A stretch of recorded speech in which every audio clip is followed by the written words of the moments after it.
Имаме уште неколку минути, таман ќе ни се вклучат другите кои се панелисти, но ние да почнеме, веќе имаме и многу посетители приклучени на линкот, така што добро дојдовте на сите. Моето име е Искра Белчева. Ние мислам дека ова веќе не ни треба. Ви благодарам многу за вклучувањето сите денеска на настанот. Многу ни е важно дека денеска имаме одлични говорници. Значи, добар ден пред се за министерката Мила Царовска, министерка за образование и наука. За представниците на делегацијата, тие ќе ни се вклучат веројатно за некоја минута. Господинот Ник Морган, кој е советник за образование од Шкотска. Сандра Кучина-Софтич, која е помошник директор во компјутерскиот центар во Универзитетот во Загреб и едновремено е председателка на Европската мрежа за далечинско учење. Огромна чест ни е дека сте денеска со нас, и представникот на канцеларијата на УНИЦЕФ во Скопје. Нема да должиме, мислам дека може да почнеме веќе да зборуваме на темата. Мојата граѓанска организација, Центарот за управување со промени, веќе подолго време работи во областа на добро управување. Работиме едновремено на унапредување и на организација на јавната администрација, веќе неколку години работиме и на унапредување и модернизација на услугите за граѓаните. Од тој аспект почнавме и во 2020 да ги следиме испораката на услугите за граѓаните, но како што не фати непредвидената здравствена криза, така свативме дека треба да се фокусираме можеби повеќе на некои области кај што услугите се особено важни за граѓаните, и пред се тука нормално после здравствениот сектор по важност ни излезе образовниот сектор. Овие услуги се многу важни за огромен дел од граѓаните. Она што е многу битно да го кажеме е дека имаше веднаш огромни реакции на оваа тема, значи уште како настапи кризата, така јавноста се узбурка на оваа тема. Ние решивме дека нема само да ги следиме услугите кои се однесуваат на пристапот на образование и организацијата на образовниот процес, односно наставата на далечина, туку и дека ќе следиме малку повеќе во однос на модернизација на образовниот сектор, односно негово адаптирање кон вакви кризи и секакви други непредвидени кризи, односно колку нашиот образовен систем е во светски рамки, според светските стандарди, отпорен и прилагодлив на секакви промени и на секакви предизвици. Работевме на истражување на повеќе аспекти, ги прашувавме што мислат родителите, студентите, учениците, што мислат наставниците на оваа тема, па од тука денеска ќе разговараме и за овие сите теми. Зборувавме многу со нив за сите предизвици, но и за добрите практики кои се појавија. Она што е денеска особено важно е дека не само македонското искуство, туку имаме шанса да ги слушнеме и две меѓународни искуства, добри европски искуства, и секако да го слушнеме представникот на УНИЦЕФ кој ќе ни даде еден поглед во однос на нивната проценка на ситуацијата и во светски рамки. Веднаш ќе им дадам шанса на учесниците да се обратат пред се на министерката за образование и наука, но само извинете, требаше да кажам на почетокот дека овој настан се снима и дека оди во живо на Facebook, така што ви благодарам и на сите дека се вклучувате во ваков настан во живо. И дополнително уште едно логистичко прашање е дека сите што сакаат да постават прашања, ги замолувам да напишат во четот. Ние ќе ги прочитаме тука и ќе може да им ги упатиме подоцна на панелистите. А доколку некој сака да се вклучи со видео и аудио, ве молам да дигнете рака. За сите теми кои се веќе напишани во поканата, денеска ќе дискутираме. Пред се и давам збор на министерката за образование и наука, како што кажав, бидејќи таа денеска знаеме дека имам и други неодложни обврски, но еве на почетокот да ни отвори дебатата со низините заклучоци и гледишта. Министерка, повелете. Благодарам многу. И мене ми е жал на почетокот да се извинам заради тоа што нема да можам да останам до крајот, затоа што навистина е интензивен ден денеска. Знаете дека сме и во денеска ќе ја започнеме јавната дискусија за новата концепција, јавно ќе биде објавена и важно е да сите засегнати имаат релевантни информации, да не дозволиме да лажните вести ги преклопуваат навистина добрите работи што може и мора да ни се случат во образовниот систем. Но да се вратам на темата. Отпорноста на образовниот систем не само во вакви ситуации, туку во тип на, да речеме, дестабилизација на различни системи, теми е многу значено. И тоа го покажува историјата, но и денешната ситуација во која што се наоѓаме. Дали нашиот систем за образование беше отпорен и е целосно отпорен, може јасно мислам да укажеме покрај сите анализи кои што се направи за првите 6 месеци. Сега ќе видиме што ќе излезе и во оваа година како анализи, но јас ги поттикнувам сите да анализираат дали сме во добра насока или можеби воопшто не се движиме во правилна насока. Но тоа што се покаже во првите 6 месеци, тоа е минатата година учебна, дека таа шокова состојба веројатно се прелеа и низ образовниот систем, па одеднаш се снајде спроведуваше настава, но се заврши учебната година. Етот не може да го споредуваме со оној со физичко присуство и тоа што се случуваше лани. Токму затоа оваа година почнавме поорганизирано и тоа направивме хибриден модел кој што е да кажеме соодветен за земји во развој. Да сме развиена земја, јасно е дека треба да ги имаме сите ресурси на располагање и системот треба да биде резистентен на потреси. Но во нашата држава сме во развој и со години не е инвестирано ниту во капацитетите, ниту е инвестирано во инфраструктура и заради тоа едноставно овој хибриден модел може да кажем дека е успешен во рамките во кои што ние се наоѓаме. И затоа имаме ученици кои што следат со физичко присуство, каде што се почитуваат мерките, видовме дека немаше ширење на пандемијата во училиштата, што е голема одговорност за директорите, учениците и за родителите, но успешно се спроведува настава без никакво одлагање и затварање на ниту едно целосно училиште. Имавме изолација по 15 дена на одредени оделенија, но сепак наставата не застана, туку напротив таа продолжи онлайн и за оделенијата кои што беше дозволено со физичко присуство. Втората група на ученици е оние кои што следат со онлайн настава, тоа е со повисоките оделенија и гимназиите, кои што се со поголем обем на ученици. Таму во 90% учениците без проблем следат настава и тоа го покажуваат секојдневните податоци кои што ги прибираме од страна на училиштата, затоа што воведовме една алатка со која што го собираме податоци што се случува во училиште и времено. Еве, например, со вчерашен ден имаме само 50 ученици позитивни, кои што се во изолација, нема интерно ширење и 90 наставника. Бројката стигна и до 200 наставника, учениците сепак се држаа околу 60 до 70, сега и бројката на наставници падна.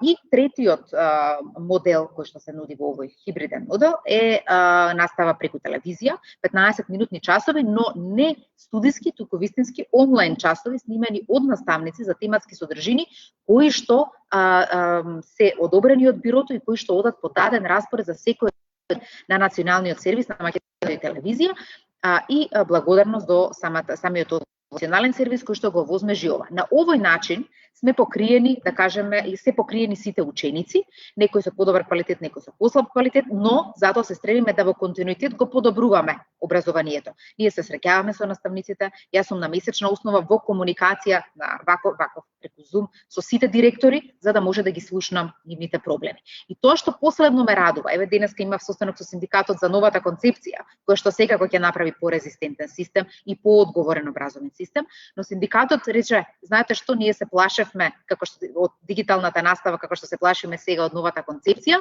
но гледаме благодетот на дигитална настава. Нас целиот свет да ни е на рака и можеме да ми го прикажеме на нашите ученици преку видеа, слики, материјали. И тие, ако за само 3 месеци, 4 ја видоа предноста на дигиталната настава, јас сум сигурна дека тие се спремни да се менуваат. Но едноставно долгиот период на зачмајување во образовниот систем, потиснување на креативноста на наставникот довела до едноставно комфор во кој што тие денеска сметат дека ако се помести, ќе се направи нешто лошо. И сега вториот дел од ова мој излагање, секако сакам да се осврнам на самата нова концепција, која што вели интеграција. Таа е позната дека ако интегрираме теми од различни научни дисциплини, приеме истите тие теми, тогаш ученикот ќе добие контекст, ќе добие слика што е тоа што го учи, ќе го запомни и понатаму ќе може да се надградува и да се развива. И сигурна сум дека ќе успееме од наредната учебна година заедно со наставниците и директорите да создадеме систем на учење кој што ќе воведе и дигитализација, кој што ќе ги воведе сите елементи кои што се потребни за да создадеме ученици за следниот век, што би рекла. Благодарност до ЦУП затоа што вие ни помогнавте да дигитализираме многу од нашите услуги, за да станат подостапни до учениците и до граѓаните, а тоа значи модернизација на образовниот систем. Благодарам. Ви благодарам, министерке. Навистина ни дадовте воведба како сите овие теми кои сакавме ги покриеме. Јасно е дека сега новата концепција е многу поактуелна, но мислам дека не смееме да го заборавиме и овој аспект на дигитализација, па и на планирање врз основа на добрите практики кои сега годинава ги стекнавме, на планирање малку подолгорочно. Јас би сакала понатаму и се надам дека ќе бидат вклучени други лица од МОН кои ќе можат да ни кажат малку повеќе околу тоа како се подготвуваме и на краток рок еве за следново полугодие, но и на малку подолг рок, бидејќи навистина излегува и добри пракси кои можеме да ги задржиме од ова што го научивме годинава, но и излегува некои проблеми кои можеби ќе треба да се решаваат понатаму, например ова дигиталните вештини.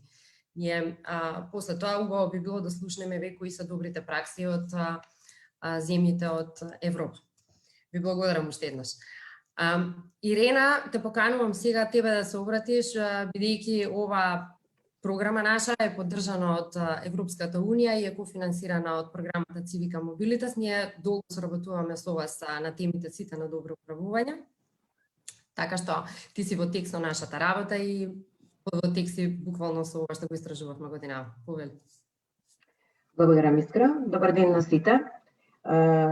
Почитувана министерке Царовска, почитувани експерти, господин Морган, господја Кучина, ЮН представникот господин Куцовски. Драго ми е што денеска го организираме овој настан заедно со моите колеги од Центарот за управување со промени и не би одела во димензијата на самата тема, бидејќи веќе нашата министерка даде воведба во самата тематика, ги имаме нашите експерти, останатите стручњаци и луѓето од филата и од праксата кои ќе дадат фидбек за ова. Како представник на делегацијата на Европска Унија и одговорна за програмата за граѓанското општество, јас би сакала денеска да дадам една друга димензија, што сметам дека е исто толку битна колку самата тема. Ќе почнам со името на организацијата што го организира овој настан, Центар за управување промени, и благодарам што се доследни на своето име, затоа што токму денеска те управуваат со промените. Овој настан практично е настан во кој сите сакаме да помогнеме и овие промени да ги видиме во најдобра форма, да ги најдеме најдобрите решенија за предизвиците што ги има овој трансфер или на различни практики и подобрување на образовниот систем, особено во услови на COVID, кои покажа дека треба одредени промени да се направат за да образованието понатаму тече непречено и квалитетно.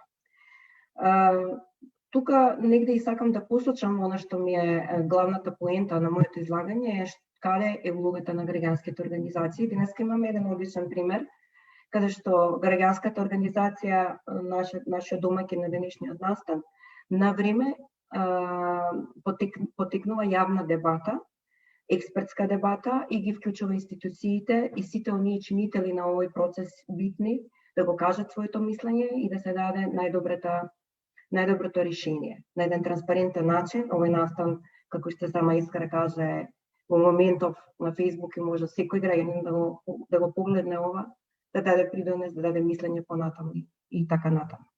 Токму ова е идејата и функцијата на граѓанското општество и затоа е необично битно да тие се, да кажам, лепакот помеѓу институциите, граѓаните, тие да се мостот за еден процес да биде транспарентен, да биде секој глас да биде слушнат и да се најде јасно решение кој ќе функционира доследно на крајните корисници на овој процес. Од друга страна, денеска имаме еден друг пример каде што имаме споделување на искуство од регионот и воедно и од европска земја, членка на Европска Унија. Имаме исто така уште еден представник на Европската Унија, со тоа што на еден ваков онлайн настан ќе споделиме нешто што е транснационално искуство. Имаме интернационалните организации како што е во овој случај УНИЦЕФ, а тоа е меѓународното собрано искуство, да речеме, во еден пакет околу одредена тематика и афирмирано Затоа овие настани се многу битни и да се спроведуваат со лидерската палица на граѓанските организации, бидејќи тие се оние што се најдемократските сили во едно општество и кои можат да ги соберат на едно место сите важни, целото знаење, гласот, потребите и институциите кои ќе ги спроведат истите.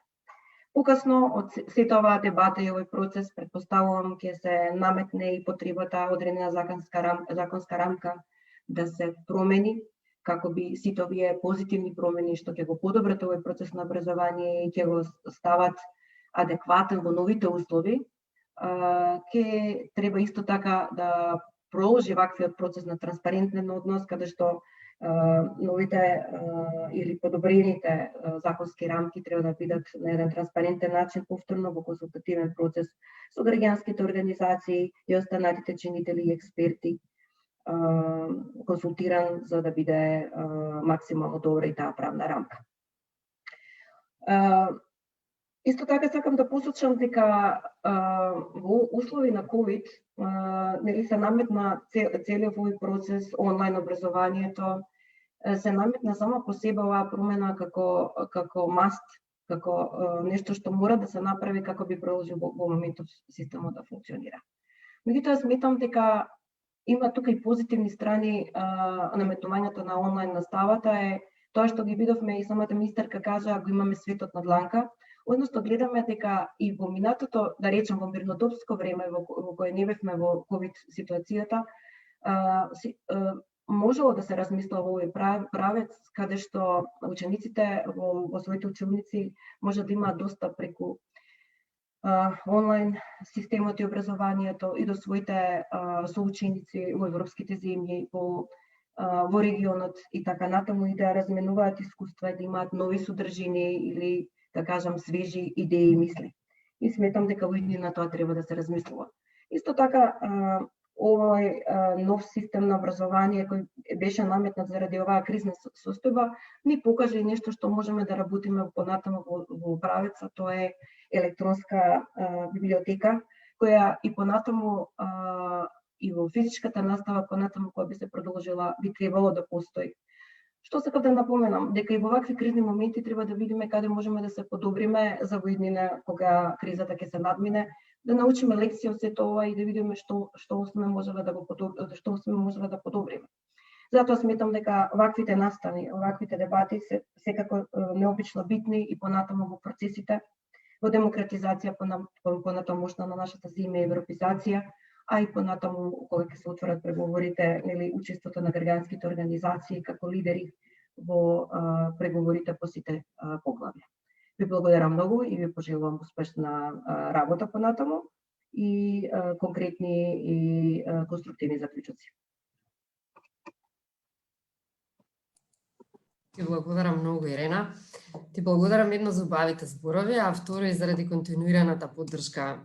Мислам дека без континуирана поддршка од донаторите, особено вака кога ја продолжуваме нашата соработка со постојаните донатори, се гледа дека вие ја гледате вредноста на ова што го правиме, така што продолжуваме понатаму да работиме во иста насока. Мислам дека можеме веќе да преидеме и на дискусија на првата тема, како што видоа веројатно сите присутни и во поканата имавме наведено неколку теми. Тие од прилика ги организиравме и со време, но мислам дека денеска може да тече дискусијата, да ја прилагодуваме според она како ќе се отвораат и ќе продолжуваме со темите и понатаму. Јас момент само сакав да шернам неколку слайдови. Значи, првата тема би требала да биде на она што научивме и веќе министерката ни ги отвори овие неколку моменти, што научивме, што беше добро од 2020 и од тоа како го спроведувавме образовниот процес, а што беа најголемите предизвици. Сметам дека имаме многу научени лекции и дека сега за следното полугодие и понатаму за другите години можеме да се адаптираме според она што излезе како добра пракса, може да ги задржиме тие, а може и секако да вложиме повеќе напори да работиме на оние кои ни беа поголеми предизвици. Ние, например, истражувавме многу како што кажав, и меѓу наставниците, но и меѓу родителите. И она што министерката ни го кажа дека 90% од децата се денеска вклучени во онлайн настава е многу добро, заради тоа што главниот проблем кој се постави на почетокот на спроведувањето на наставата на далечина беше секако дали ќе се обезбеди еднаков пристап за сите ученици или не. Ова 90% е навистина одличен процент и мислам дека како таков да се стремиме да стигне до 100%, иако тоа не е случај дури ни со поразвиените земји од нас. Еве вака.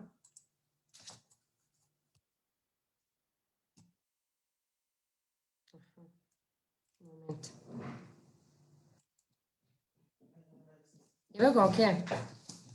Да, само тука сакам да ви покажам неколку податоци кои ги прибравме од нашите истражувања. Ова што го гледате лево се податоците кои ги прибравме од мислењата на родителите, односно од информациите кои ги прибравме од нив.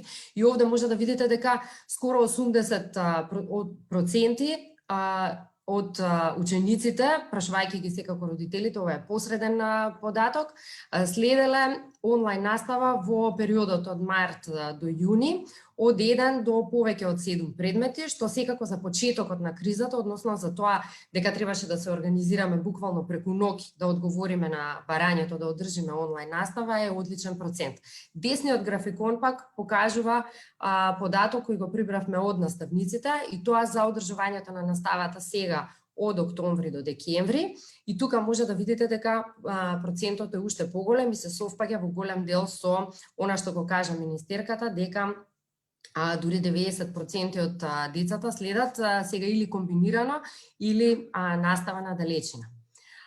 Најголемиот дел од учениците следат настава преку Microsoft Teams, тоа беше како наложено од страна на Министерството за образование и наука, но секако голем процент следат и преку други платформи и преку платформата Eduino, за која мислам дека ќе може одборе да слушнеме повеќе околу неговата организација па и користењето на платформата.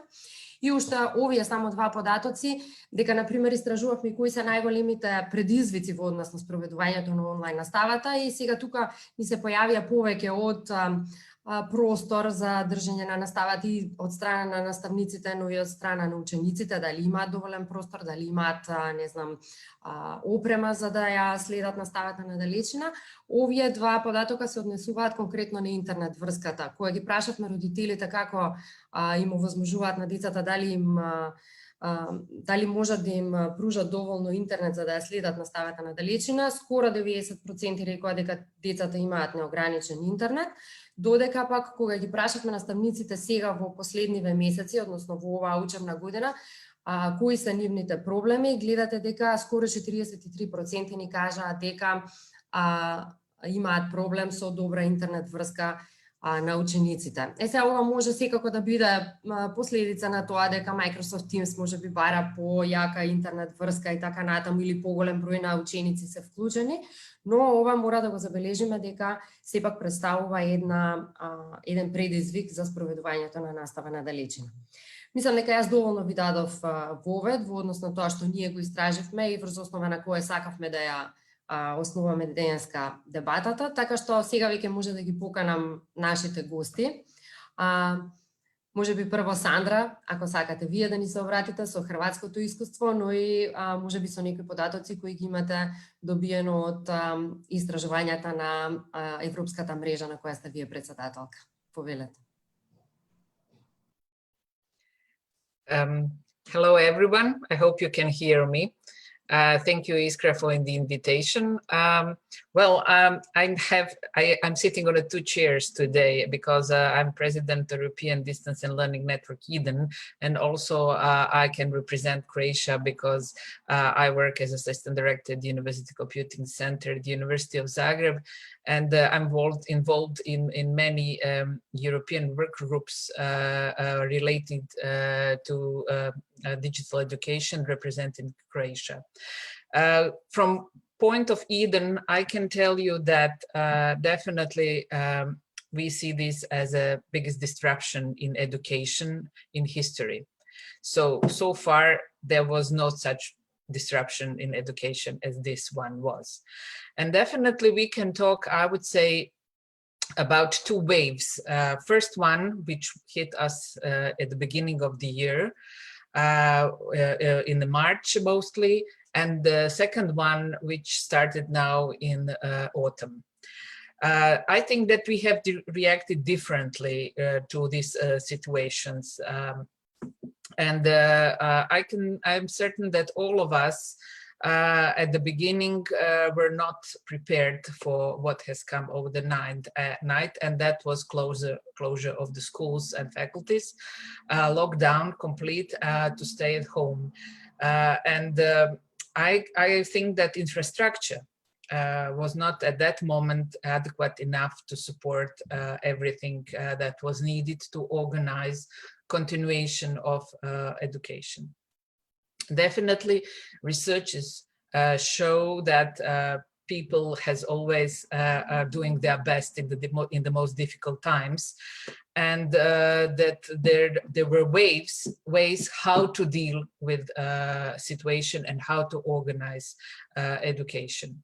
Definitely, this was not the best possible education, and the moving completely online unfortunately deprived some percentage of students and pupils to attend the education further. Mostly because at homes they didn't have adequate technical facilities, other internet or computers. At that moment, we had at homes children, students doing at the same time schooling, parents who were doing their work at home. It was quite heavily on the home in order of internet or in relation to the computers. Maybe some households didn't have enough computers for all persons that were at the household at the moment. But I'm always impressed by the imagination and creativity of educators and peoples to find the ways how to provide somehow what is needed. I can tell you that from the point of Croatia, we have to be aware that in March, Zagreb was hit by a rather heavy earthquake as well. And besides the pandemic, we had to find the homes for a number of people, and also the schools and faculties which were in the city center, and majority of them is in the city center, were heavily hit, and the school couldn't be used anymore. So this was, I would say, the double challenge to one part of the Croatia. We had fortune in Croatia that at that moment we had ongoing European project which was called e-schools or School for Life, which was targeted primary and secondary education. And at that point, teachers already had some knowledge about how to do online teaching, and they had already some digital competencies, how to organize online teaching and learning. And our minister at that time also organized with television, with national television, possibilities for smaller children to follow school via television. So I think that at that moment, primary, secondary schools were really well covered. The majority of children could follow education, and regarding that, we were regarded as the good example how to organize teaching and learning. Nevertheless, higher education is much more independent, and it was upon rectors and management of higher education to organize teaching and learning. And there we didn't have such good, I would say, situation, because as you know, in many countries, teacher training or continuous professional development in higher education is something that is left upon the teachers or sometimes to institutions to organize. And teachers didn't have enough digital skills at that moment to find the best way how to organize teaching and learning. Nevertheless, thank God we have a number of video conferencing systems which serve their cause. and we organized emergency remote teaching. Basically, we moved face-to-face teaching into online environment, as I would say, at that moment, a good solution. So this is not long-term solution, this is solution for short term, but just to be able to finish academic year. Besides that, in Croatia, we have National E-Learning Center, which I'm also heading. And we have been working for 13 years now, and we are providing support to higher education institutions in Croatia. So I would say a big majority of higher education institutions and teachers are already using our facilities. And at that moment, all of them came to us asking for support and for help. And you can imagine what workload we did have in the March, working almost 24/7 in providing support to teachers who basically phoned us and says, I have never used any digital technologies. I don't know what is e-learning. Can you help me to do my teaching online and continue giving lectures to students? So this was really a challenge, but nevertheless, we managed, and we finished academic year as well. So I would say that from March to June, that was one part.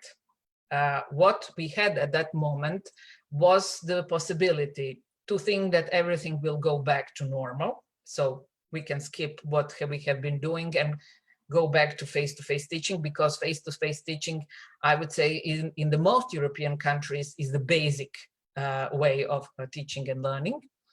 Or some institutions decided that they will pursue possibilities of digital technologies and start early digital transformation, I would say.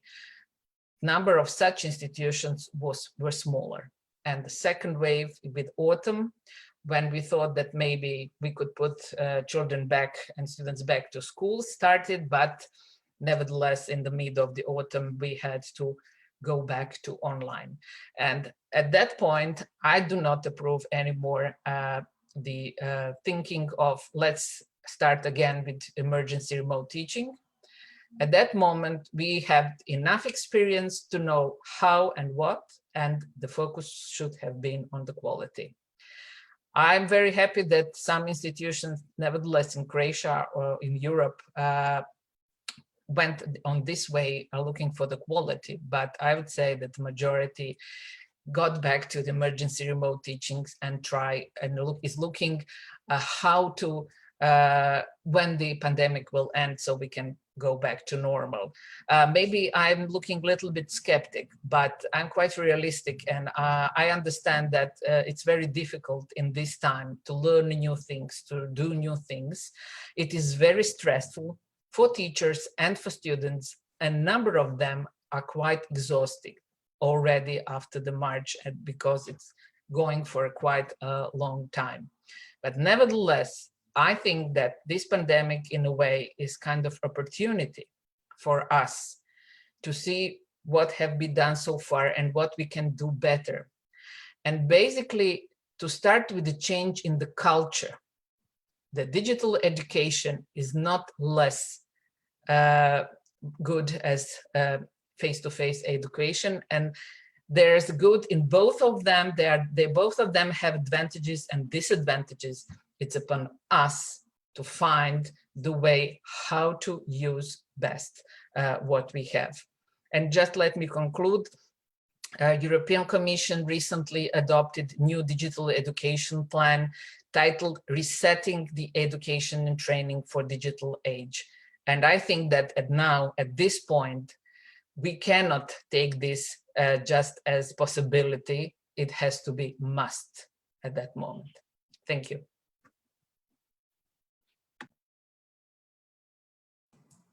Ви благодарам, Сандра.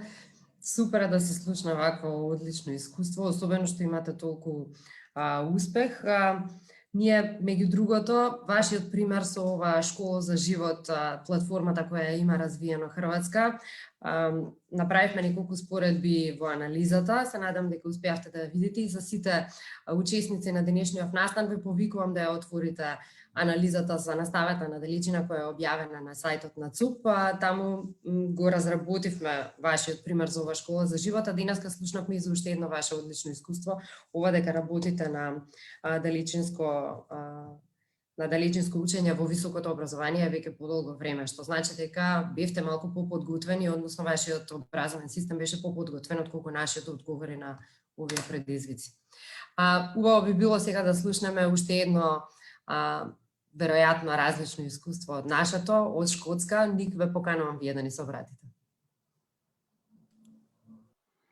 Thank you very much. Good morning, everybody. Good morning, Minister. It's a pleasure to be speaking to you all. The experience in Scotland was mixed.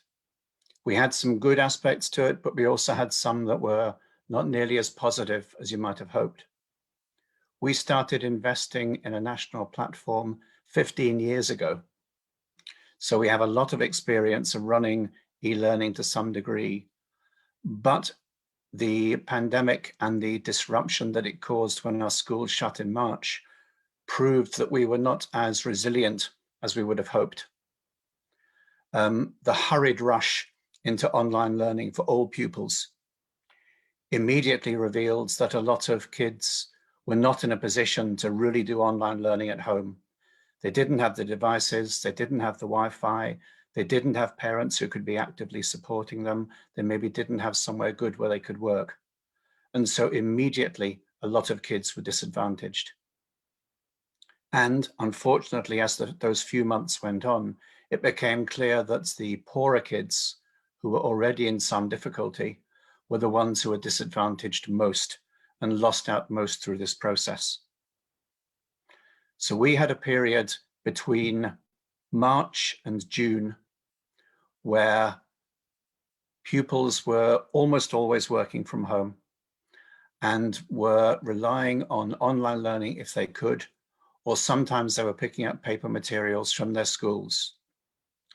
There was a big impact on special needs pupils who rely very heavily on small, personalized instruction with teachers, and some of that's just disappeared very quickly. It was not a great experience for a lot of pupils. We definitely weren't ready. And as those months went on between May and June, one of the things we noticed was, in spite of the very hard work by teachers to try and adapt to these new circumstances, I think the participation in learning actually decreased. People got very jaded, got very fed up with trying to learn exclusively online for just a few hours a day in most cases. It wasn't really like full-time education. And they got disillusioned with it, and their active involvement in learning, I think, decreased. So we lost a lot of learning between May and June. There were all sorts of reasons. The National Learning Platform has been a long time in development, but clearly a lot of students had never ever used it before in any meaningful way, and a fair number of teachers had never used it in any meaningful way. They didn't know Microsoft Teams, they didn't know Google Classrooms, they didn't know some of the tools they would have to use. The education resources available online are very mixed. They're very strong in some subject areas, they're much less in other subject areas. And in very practical subjects, like for example, cookery and drama, it's incredibly hard doing online what you might have tried to do face-to-face with a physical class. For me, one of the biggest weaknesses was in teacher skills. Our teachers are very good in classroom pedagogy, in formative assessment. They understand this, they know it well. But a lot of our teachers have very little experience with online pedagogy and how to try and adapt to deliver classes online instead of delivering them face-to-face. One of the biggest complaints that you would hear from parents was about the lack of direct interaction between teachers and pupils. A lot of teachers would be posting work online for students to do. They might be marking that work, but there would be very little individual feedback, very little direct interaction, few opportunities for the pupils to talk to each other, for example, in a group environment. Also, the number of hours that learning was taking place might only be a couple of hours a day, which is very different from the 7 hours that pupils would normally be in school each day. But the biggest failure of our system during that period between May and June was the collapse of our national examinations and qualification system. We were completely unable to run any exams in May and June as we would do normally. We had to base the grades that our students got for these very important qualifications entirely on teacher estimates of how well those children might have been doing. And we know from research that teachers overestimate how well their children do. So when the exam results were published in June, there was a sudden rise in the number of children who were passing, and there was a sudden rise in the number of children getting very good grades. Now, for me, this devalues the results this summer because it raises questions about credibility and how accurate they actually are. So we did have some very good experience. We had some very innovative teachers. We had teachers working very hard. We had people trying to learn the new tools very quickly. But overall, it was not a great experience. And when schools were able to reopen fully in late August and run all the way through till Christmas, there was a huge sigh of relief from the children, from the teachers, from the parents, and from the government. And it's clear that the priority now is to try and keep schools open because the learning happens much better when the children are in school. Thank you. Ви благодарам, Ник. Ви благодарам многу за презентирањето на вашите искуства, особено за овој вака критички осврт. Ние сакаме да се пофалиме и министерката имаше баш поздравно обраќање на почетокот со позитивна нота дека 90% од учениците ја следат онлайн наставата, но мислам дека е убаво да слушнеме дека вие уште покритички гледате на тоа каков е реалниот импакт на децата, односно колку навистина ти е добила од знаењето или не и колку се реални на крајот испитувањата, како се вика, оценувањата кои ги добиле, и од тука се гледа и разликата од учењето од дома и учењето во училница. Ги споменавте сите и платформите кои се развивале кај вас. Мислам дека следно убаво е Боре да ни представи какво е нивното искуство. Тие работеа со развојот на платформата Едуино, тие следеа еднакво како се спроведува наставата на далечина кај нас, а можеби ќе има и некакви глобални видувања да ни даде од страна на УНИЦЕФ. Боре, повери. Благодарам, Искра. Се слушаме добро, така? Супер. Да ги поздравам прво другите гости, Сандра, Ник, да ја поздравам министерката. Ми е драго дека имам прилика да споделам некои од искуствата кои ги имавме во изминатиот период. Тоа што го спомна и ти, Искра, за платформата Едуино, благодарение на поддршката од британската амбасада за реализирање на национална платформа за рано учење и развој, во март имавме прилика, односно се појави потреба, таа оригинално замислена платформа за ран детски развој да ја адаптираме, да послужи како платформа, односно како колективен портал кој ќе го поддржи учењето на далечина за сите ученици. Ја реализиравме во соработка со Бирото за развој на образование. Всушност, Бирото за развој на образование е собственик на платформата и верификатор на квалитетот на содржините кои се објавуваат таму, и со поддршка од Смартап лабораторијата за иновации и Синерджи компанијата од Скопје.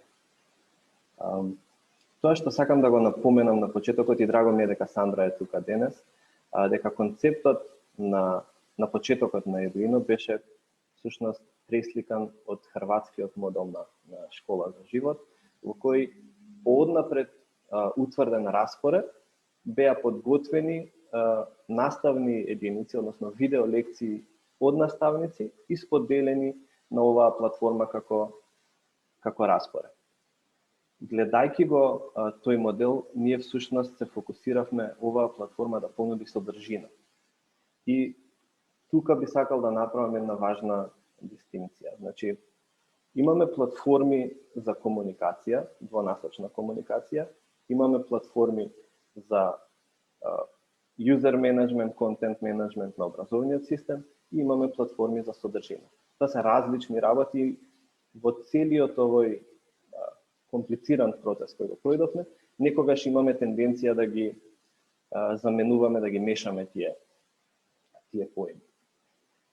Како што настапи затворањето на училиштата, спомнав, со поддршка од британската амбасада, успеавме да лансираме две програми веднаш кои ќе го поддржат учењето на далечина за сите ученици. Првата беше ТВ училница која се реализираше на националната телевизија, во која имавме наставници волонтери кои доаѓаа и држеа наставни часови за сите оделенија по сите образовни предмети, а втората програма е всушност Едуино порталот, кој базиран на хрватскиот модел ко-креираше содржини, односно видео лекции за сите оделенија, за сите предмети и на сите 5 наставни јазици.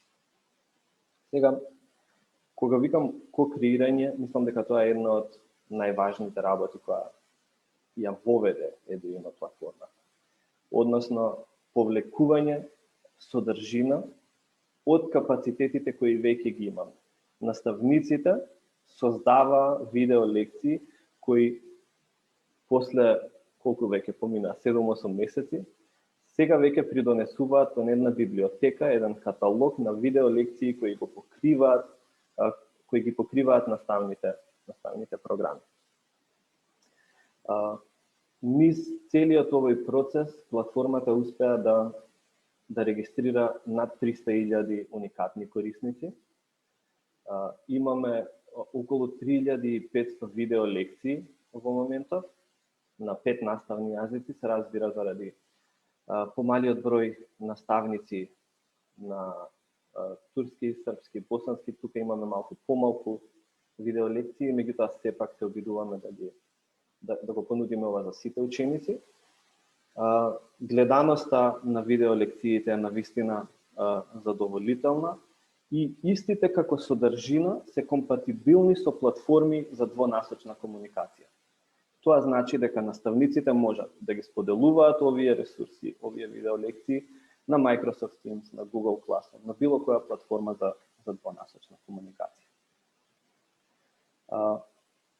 Би сакал да напоменам сега и кои беа наодите до кои ние дојдовме кога го анализиравме квалитетот на наставата во минатата учебна година. Сега ќе се обидам да споделам презентација. Нема да одземам многу време, се надевам дека гледаме. Ќе поминам многу накратко и ќе споделам подоцна и линкови во чет за да можат учесниците и сите што не следат да ги отворат подетално овие анализи. Значи, зборуваме за истражување кое се спроведуваше во две фази. Првата фаза беше во второто полугодие од минатата учебна година, односно 2019-2020, и втората која започна од ноември. Сега тука малку таймлајнот е изместен, очекувавме дека ќе започне во септември како и обично, меѓутоа се одложи почетокот на училишната година. Примерокот е навистина репрезентативен, внимававме за урбана, рурална средина, мажи, жени, основно, средно, низ сите категории кои се вклучени. Учениците, нажалост, се најмалку застапени заради барањата кои ги поставува секое истражување кое вклучува малолетници, значи треба се обезбеди писмена дозвола од родителите и така натаму. Дополнително беа вклучени и квалитативни методи на истражување. На почетокот ова е проценката на родителите за како се спровела онлайн наставата во минатата учебна година. Ќе забележите како што ќе поминам низ другите слайдови дека директорите имаат тенденција малку по-позитивно да ја оценат имплементацијата. Повеќе од половина од нив сметаат дека е добро или одлично. И во тој период, односно ова беше јули, нивните препораки, односно мнозинството од нив беа заинтересирани наставата во наредната учебна година да продолжи во училиштата. Како што знаеме, имаше повеќе анкети и истражувања на овие теми и ставовите на сите вклучени во образовниот процес се менуваа зависно од тоа како се менуваше ситуацијата со пандемијата. Како имавме построги мерки и поголем број на случаи, така и ставовите на вклучените се менува, односно одговара на грижите кои се јавуваа кај родителите. Во однос на платформите кои беа користени, спомнувам уште еднаш, ова е јули, ова е од наставниците. Значи имаме најмногу Messenger како платформа која се користела во истражувањето што го сподели Искра. Тоа верувам се однесува на наредната учебна година, кога веќе Министерството задолжително воведе и користење на Microsoft Teams. Меѓутоа Едуино тогаш помеѓу наставниците од основно училиште беше релативно добро користено. Пак напоменувам дека гледате и во самиот назив не се прави секогаш јасна дистинција помеѓу платформа за комуникација, двонасочна комуникација со учениците и платформа за пренесување на наставниот материјал. Сега, кога зборуваме за пренесување на наставниот материјал, во обичаената практика, и тоа сите групи на испитаници го потврдуваат, е дека им се дава содржина на учениците во форма на PowerPoint презентации или други извори и учениците тоа треба да го совладаат сами. Ограниченото време кое го имаа со наставниците да комуницираат и да се задолбочуваат во содржината, навистина не помага во усвојување на знаење од повисоко ниво. Односно ги става учениците во ситуација сами да ја разработуваат содржината и да бидат пасивни приматели на знаењето. Истото се однесува и на домашните задачи. Гледате дека околу 70% од наставниците, начинот на кој го проценуваа знаењето во тој период е да добијат сработена домашна задача од учениците и да ја проценат без да имаат многу интеракција и по-разглобено да понудат формативно оценување на учениците. Сега доаѓам до можеби најзагрижувачкиот податок од тој период. Повеќе од половина од наставниците сметаат дека е зголемен бројот на ученици кои имаат тешкоти да го усвојат наставниот материјал. Меѓутоа малку пострашно од тоа е дека дури 77% од наставниците во одреден период од онлайн наставата не можеле да остварат контакт со сите своји ученици. Тоа значи дека одреден број на ученици пропуштаат значајни содржини, значајни знаења, кои понатаму во образовниот процес имаат еден домино ефект. Значи, клучни знаења доколку се пропуштат во одреден период, тоа неизбежно влијае на квалитетот на усвоените знаења понатаму. Сега ќе прекинам тука презентацијата и ќе се надоврзам малку само уште на условите во која се реализирало. Значи, спомнуваме често за колку ученици имаат опрема дома, колку имаат пристап до интернет и така натаму. Според Агенцијата за електронски комуникации кај нас, околу 90 и нешто проценти од домаќинствата имаат телевизор и пристап до телевизија. 84% имаат пристап до интернет. Меѓутоа, имање компјутер и имање интернет не е исто со имање можност да следиш онлайн настава. Во многу од семејствата имаат еден или два компјутери, а истиот треба да го користат родителите за работа и децата за следење настава. Доколку има 2 или 3 деца, тоа дополнително ствара проблеми. И не секогаш учениците имаат можност, иако статистички влегуваат во категорија која ја има опремата, тоа не значи дека реално можат да се вклучат.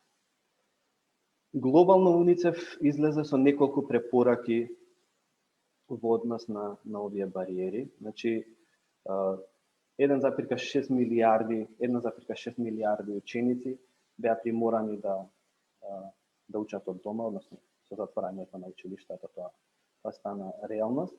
Меѓутоа, дури 1/3, значи некои 500.000, немаат услови за да следат онлайн настава онака како што ја предвиделе образовните власти.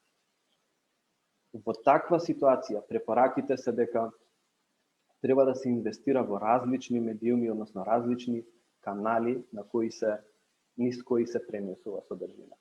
Фокусирање на една централна платформа или еден метод на испорачување на наставата носи со себе поголем ризик одредени ученици да бидат исклучени од процесот. Затоа во земји како да речеме во Африка се користи радиофреквенцијата како медиум за пренесување настава.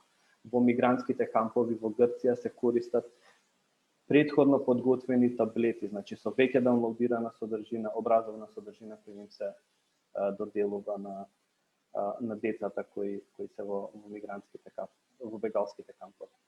И овој начин на диверсификација на методите и каналите треба да го следи.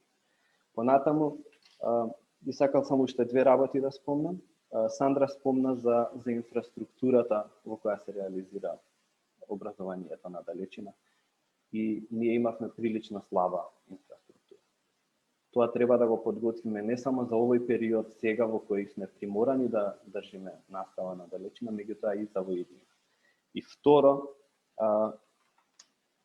имаме потреба од обука на наставниците не само како акутна потреба сега за наставниците кои веќе се во училиштата, туку за време на оригиналната обука, значи pre-service training за наставниците во кои ќе ги подготвиме за различни сценарија, за кога ќе дојде потреба од план Б, да не бидат образовните системи ставени во теснец и со време и со ресурси.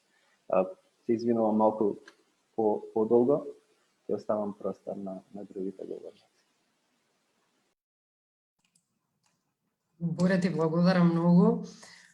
Мислам дека е супер да слушнеме еве и организацијата и искористувањето на платформата и вашите проценки, бидејќи не ни се сосем исти бројките од истражувањата, но тоа е добро заради тоа што вие пак имавте поголем опсег на истражувањето и дополнително убаво е да се слушнат овие глобални заклучоци кои УНИЦЕФ ги има. Ти веќе ја покри втората тема која ја планиравме за денес, но не е проблем, ние може да продолжиме на оваа тема со другите двајца говорници. Значи, сите споменавте дека до некаде системот бил подготвен, дека до некаде инфраструктурата била повеќе или помалку подготвена, но клучната алка се наставниците. Моето прашање е колку наставниците го поддржаа процесот. Ник спомена дека имаат одлични наставници, дека нивната инфраструктура е еднакво одлична и дека имаат одлични наставници кога се за работа во паралелки, во живо со децата, но дека нивните, да речеме, квалитети не можеле да дојдат толку до израз кога се работело за настава на далечина. Па мислам дека тука може да се надоврзаме и со нашето истражување.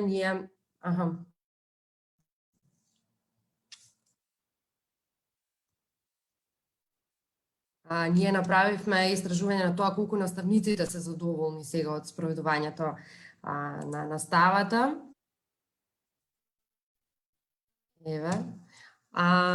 Ова е задоволството во претходниот период. Задоволни од тоа како ја спроведуваат наставата.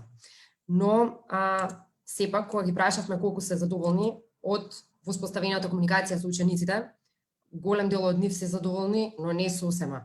Кога ги прашавме па во споредба со наставата со лично присуство, веднаш кажуваат дека вниманието не може да биде еднакво на учениците како кога се одржува настава со лично присуство.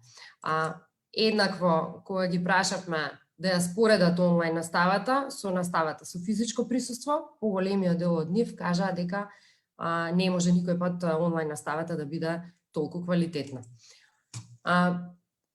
Ве поканувам Сандра и Ник, може би Ник овој пат прв, да сподели каква е поддршката од наставниците во спроведувањето на онлайн наставата. Колку тие проактивно се вклучија со лични заложби, за да можат да ја реализираат наставата и навистина да добијат добар резултат кај децата. Ник, повелете. Sure. This was one of our biggest problems because it's not just, I mean, we know how important the relationship is between teacher and pupils and how much that's the fuel for the learning that takes place, that interaction in the classroom. And most of our teachers didn't have a good idea of how to create similar kind of conditions in an online environment. We need to do training with our teachers for how to understand how to create an online community in which learning happens on a peer-to-peer basis between students and also on a basis between the students and teachers. So for me, that was one of the biggest things that we learned from this. We're going to have to change probably some of the initial teacher education that we do with new people preparing to be teachers. But more urgently, we're going to have to do more training with our existing teachers to have them better ready to do good quality interaction with pupils in some kind of online forum, regardless of which particular tool they happen to use for that.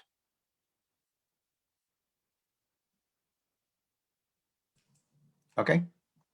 Да, ви благодарам многу за објаснувањето. Сандра, вие еднакво споменавте дека свативте пред почетокот на новата учебна година дека фокусот треба да биде ставен на онлайн образованието, односно дека нема да се оди кон комбиниран пристап. Каква беше реакцијата и каква е сега посветеноста на наставниците?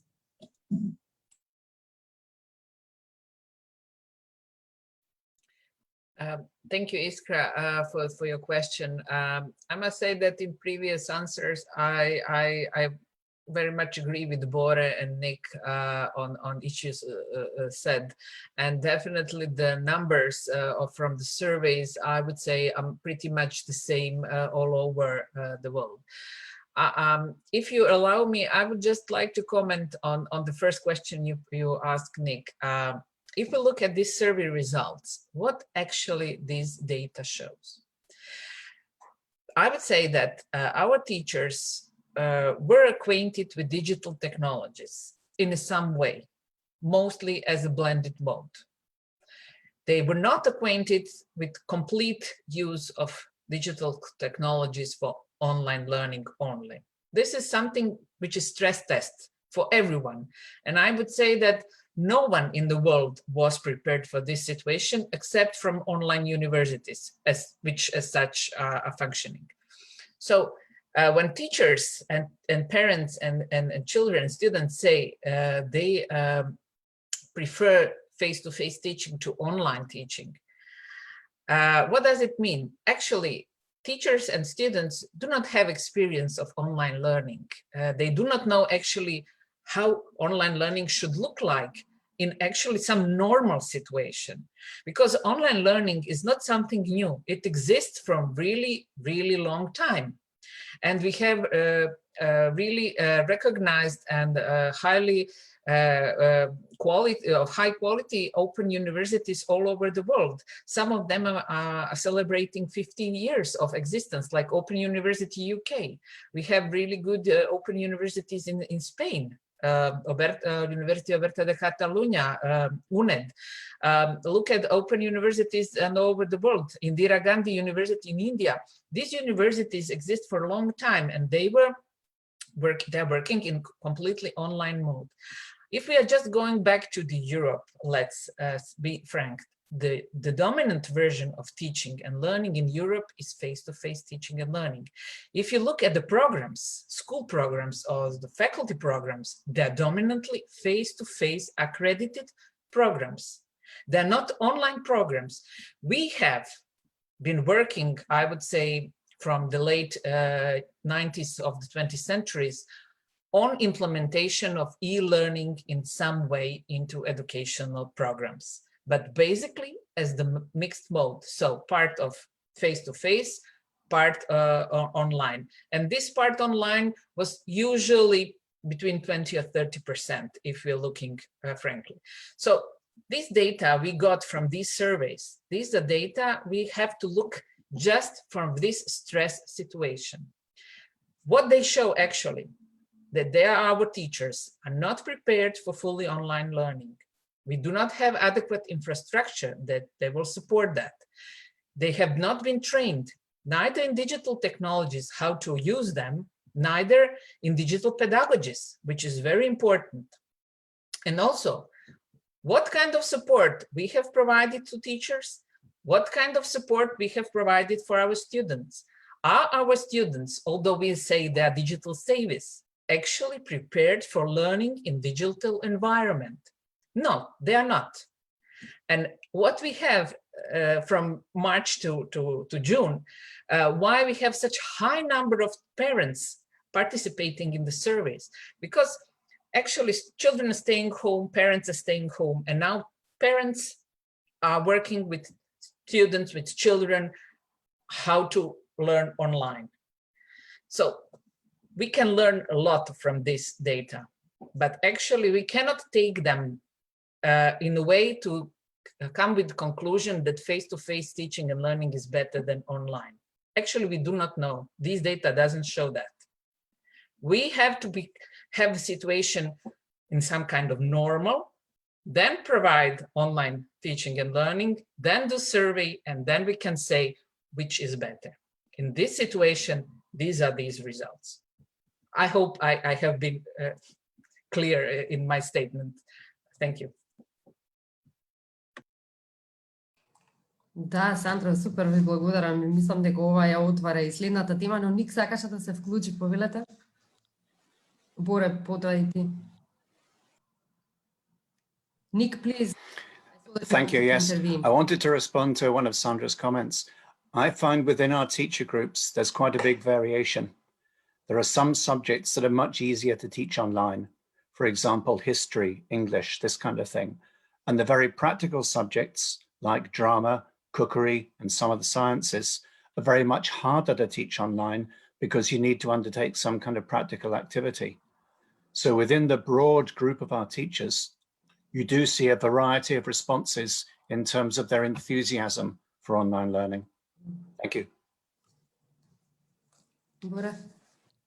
Да, би сакал исто да се надоврзам на коментарот на Сандра, се согласувам. Овие резултати се во вонредни околности, не се репрезентативни за моќта на онлайн учењето или па комбинацијата на онлайн настава и настава со физичко присуство. Нивната комбинација, односно blended learning, како се популарно како се именува, дека постои долго време назад. Меѓутоа, наставата на далечина ни отвара можности за различни педагоги, за различни педагошки пристапи и за различни пристапи во наставата. Еден специфичен кој го истражувавме е моделот на, преводот е малку чуден, превртена училница, се вика на англиски flip classroom, во кој учениците добиваат задача да погледнат, да речеме, видео од одредена содржина пред самиот час да се реализира и потоа за време на часот со наставникот навлегуваат подлабоко во темата и ја разгледуваат во детали и во дискусии. Ова го спроведовме помеѓу април и јуни оваа година како квази експериментално истражување тука во државата. Резултатите покажуваат дека генерално и учениците и наставниците се позадоволни кога применуваат пристап адекватен за онлайн наставата, во случајот Flip Classroom. Интеракцијата е поголема, ретенцијата на знаења би требало да ја провериме, меѓутоа врз основа на резултатите кои ги добиваме, би требало и ретенцијата на знаење да биде исто повисока.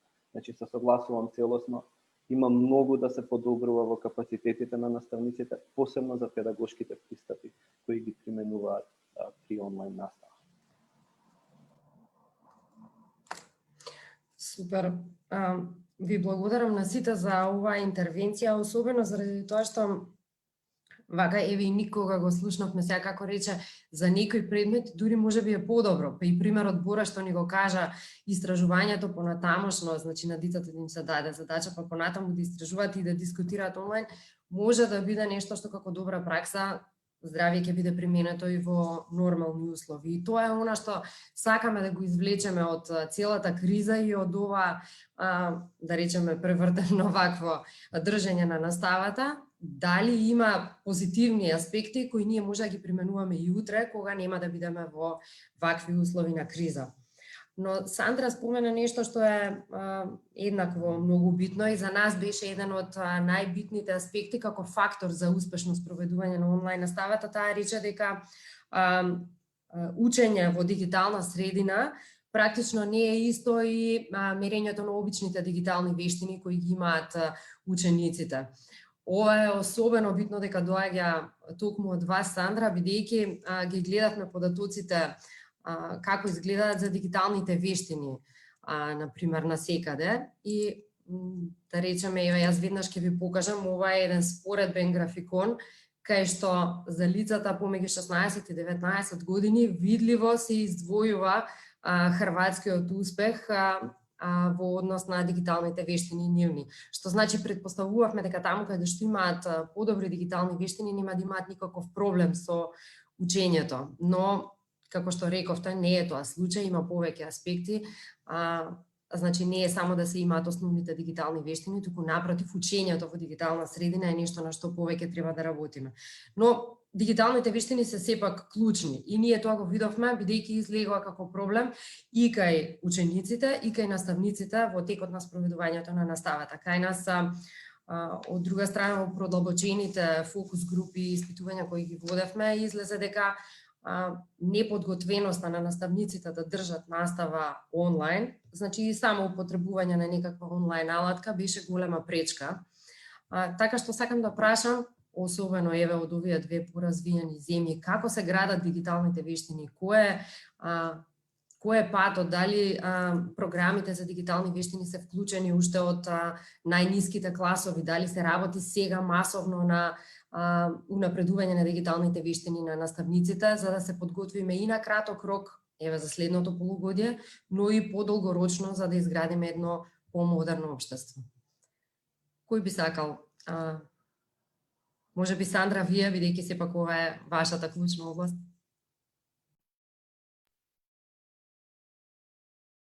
Yes, Iskra, thank you. Just before answering your question, I want to reply to the Nick's comment saying that there are subjects which are not so good for online environment. Yes, I agree with you. My daughter is studying medicine and she's studying it online.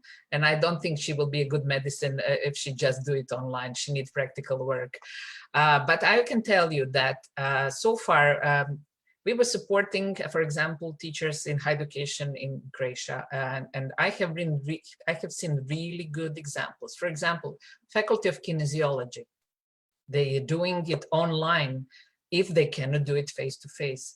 Athletic, physical health, they have organized, teachers have such creativity, they have found the ways how to engage students to do this and to do it in an online environment, to, for example, run, record it, put it online, provide data, compare it.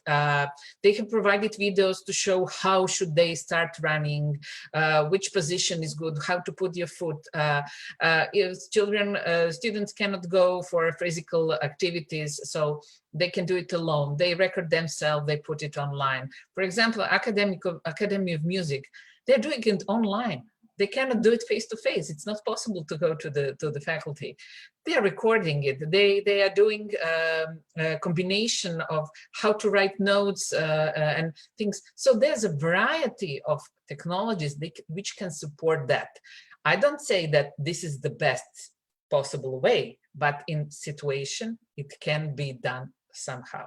Definitely there always will be subjects which are more practical and you need to do it actually in kind of face-to-face environment. But the online, the digital technologies can provide videos, animation, virtual labs, virtual worlds, lots of possibilities. What is our task is to train and teach teachers about such possibilities so that they know they exist and can choose which are the best for them.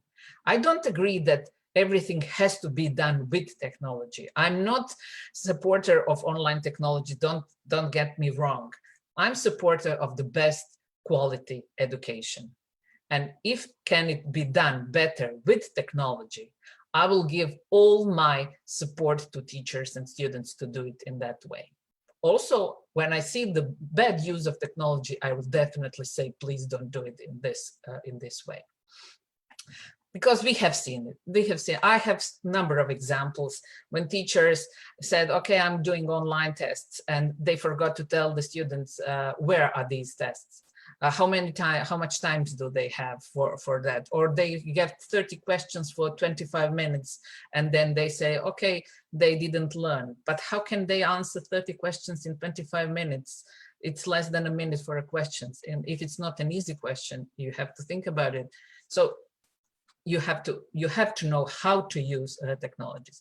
Digital skills are very important, not only for teachers, not only for students. They're important for all of us to be able to be citizens who can fully participate in our life.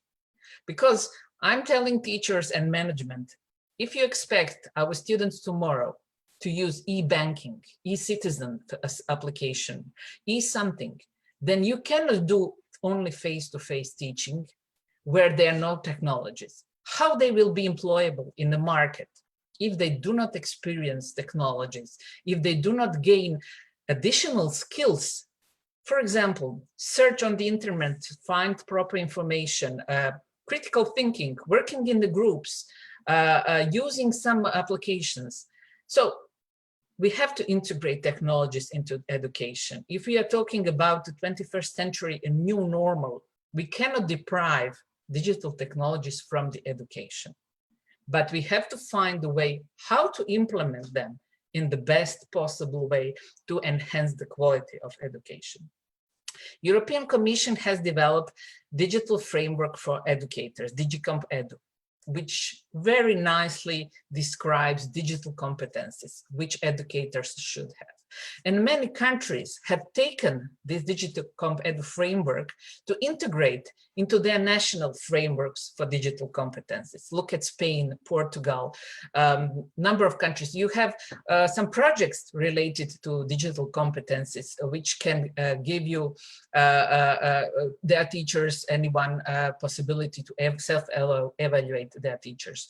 Also, the European Commission is working on the selfie tool, which will also enable not self-evaluation of the maturity of the schools, digital maturity of the schools, but also the digital competencies of teachers. And DigiComp Edu as such has also have self-evaluation tool, which enable everyone, every teachers to self-evaluate their digital competencies. I think that it has to become a national priority to educate teachers and students to be digitally competent, and also to work on the upskilling and reskilling of teachers in digital competencies. So this is not something which is, okay, teachers have to have it, let them find a way how they're going to do it. No, it should have been national priority. Countries do have strategies, but basically, let's be frank, sometimes this is just based on the paper and without clear actions and financial investment, sometimes it just stays piece of the paper. So if we want higher economy, better social qualities of all citizens, first we have to educate teachers to be digitally competent, because only digitally competent teachers can organize their teaching in the way that students become digitally competent as well. And by raising the level of students and teachers, we will raise the level of number of citizens who have digital competencies and will engage the others to start learning and getting digital competencies. I think that I think it's 5 minutes past 12 for some actions. I don't think that many of us has taken seriously situation in March, and we have started the autumn quite unprepared for that. We do have really good examples. We do on the levels we can what we can, but I haven't seen very good or proper national strategy of any country how to start digital transformation of education. It's something that is ahead of us, and I think that we have to take it very, very seriously.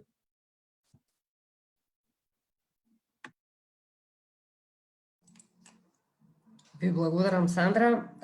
Супер ова за целокупна дигитална трансформација на образованието. Тоа е она што ни треба практично и ние во организацијата кога го истражувавме целиот процес на спроведување на онлайн настава. Тоа е нашата порака за градење отпорен образовен систем, една целокупна дигитализација и модернизација, прилагодување на барањата на денешницата. Ник, можеби вие сакате да споделите какво е градењето на дигиталните вештини и кај младите, но и кај наставниците кај вас. Thank you very much. I agree completely with Sandra. This is very much about being citizens for the future. If our kids don't acquire good digital skills, they cannot be active citizens in a way that we need for our society. We're lucky. When we last did our curriculum reforms, which is now 13 years ago, we built digital literacy into our new curriculum in quite a strong way. So our kids do acquire good digital skills gradually as they go through school, as they progress from level to level. It's not always quite the digital skills I would want, but it's definitely good digital skills overall. One of the things that we probably didn't give enough priority to was the point about e-safety and kids understanding how to behave in a safe manner online. Because all of a sudden, our kids are now online in a much greater degree of their lives. And we have had a lot of experience of kids getting into difficulty as a consequence of various things that they do, sometimes deliberately, sometimes accidentally online. So we needed to give a greater priority to how well those kids were thinking about skills. You can drop that PowerPoint slide. The government has put a little bit more emphasis into this recently. We have got a new program, an existing program for e-safety skills starting again very soon after Christmas. But not all kids will do it. It's an optional thing. In terms of the digital skills they pick up, there's the core part in the curriculum. Some kids will do additional programs as an optional thing if they so wish and pick up some additional digital skills.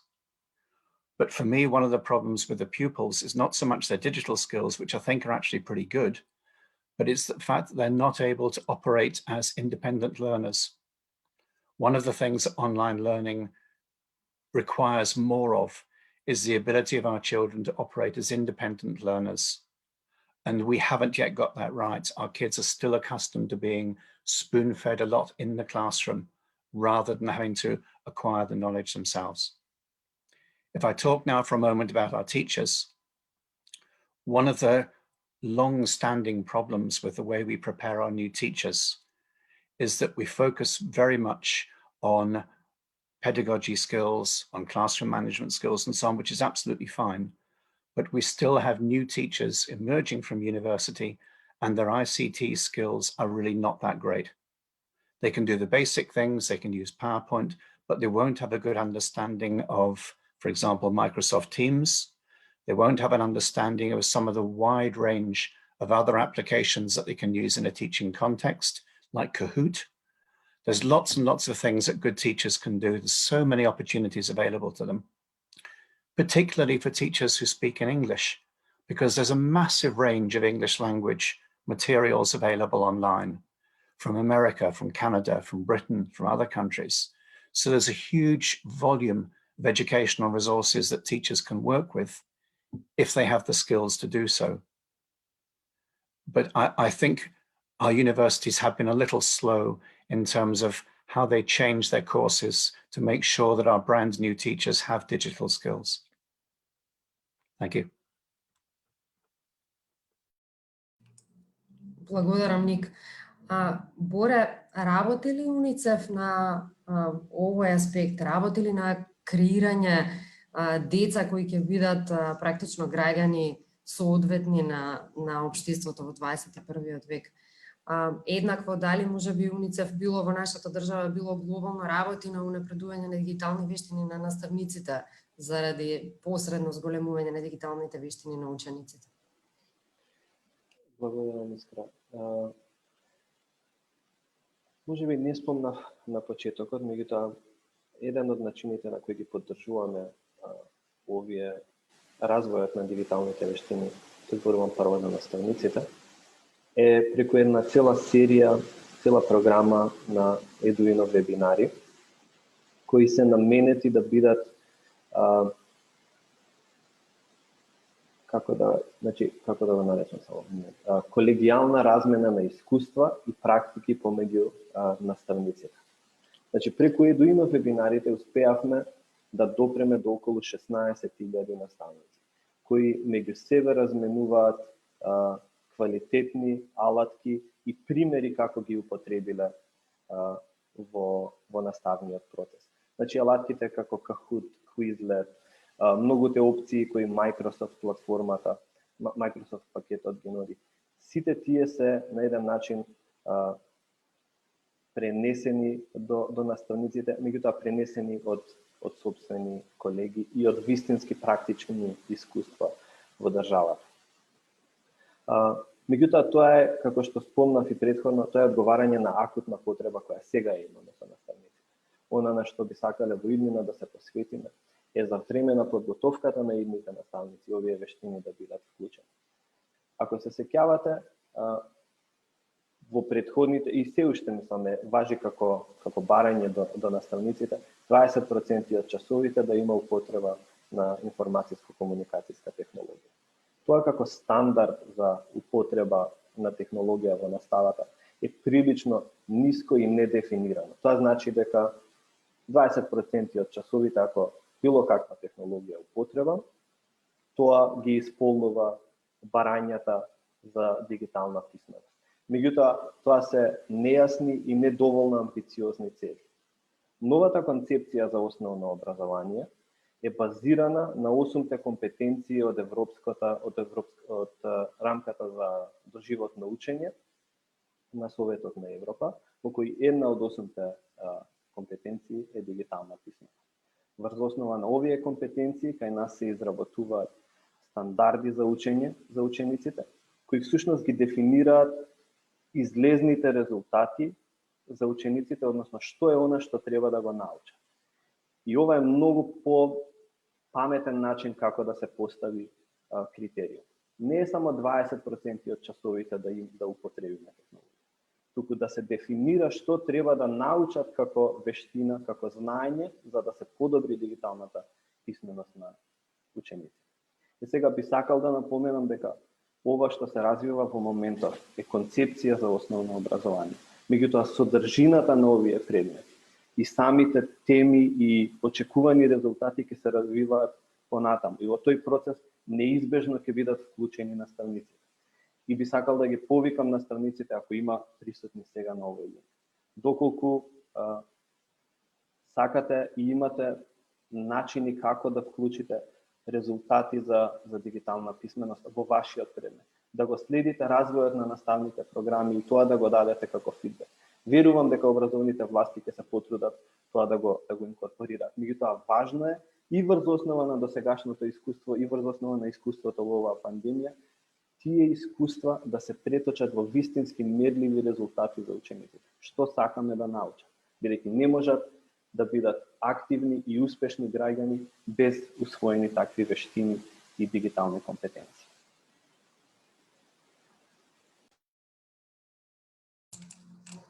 Одлично, ви благодарам многу. Кога ги споменавте наставниците, гледам дека овде има многу вклучени наставници, оти беа поканети изрично како посебна група да учествуваат. Повикувам всушност ако има некој вклучено од факултетот за филозофски науки, кај што има педагогија, или од педагошката академија, да се вклучат и да ни кажат дали можеби тие работат на изменување на програмите за едукација на наставниците. Значи не ова како што рече Боре сега да биде адхок одговарање на потребата, туку напротив дали има некакви сериозни измени во наставните програми за идните наставници. Ова ни е многу битно, но дигиталните вештини секако како еден од главните аспекти за градење на одржлив и отпорен едукативен сектор.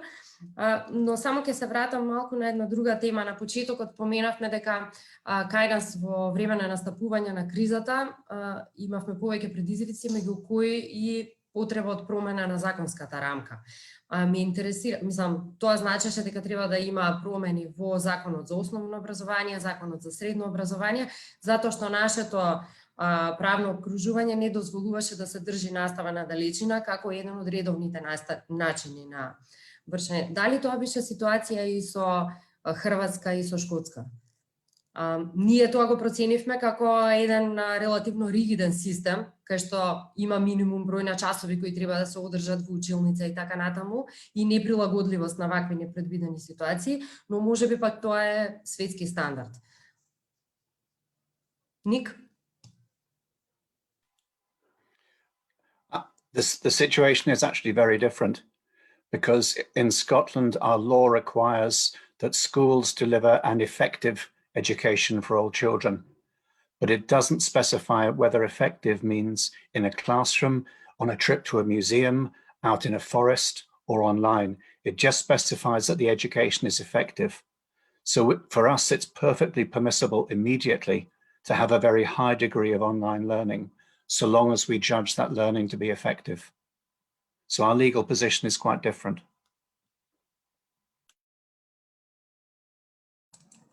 Супер е да се види дека постои ваква флексибилност, оти кај нас излезе дека и ова беше една од многуте аспекти кои требаше да ги надминеме, но секако тоа беше побрза реакција отколку да можат да се научат наставниците и учениците да делуваат во ваква средина. Сандра?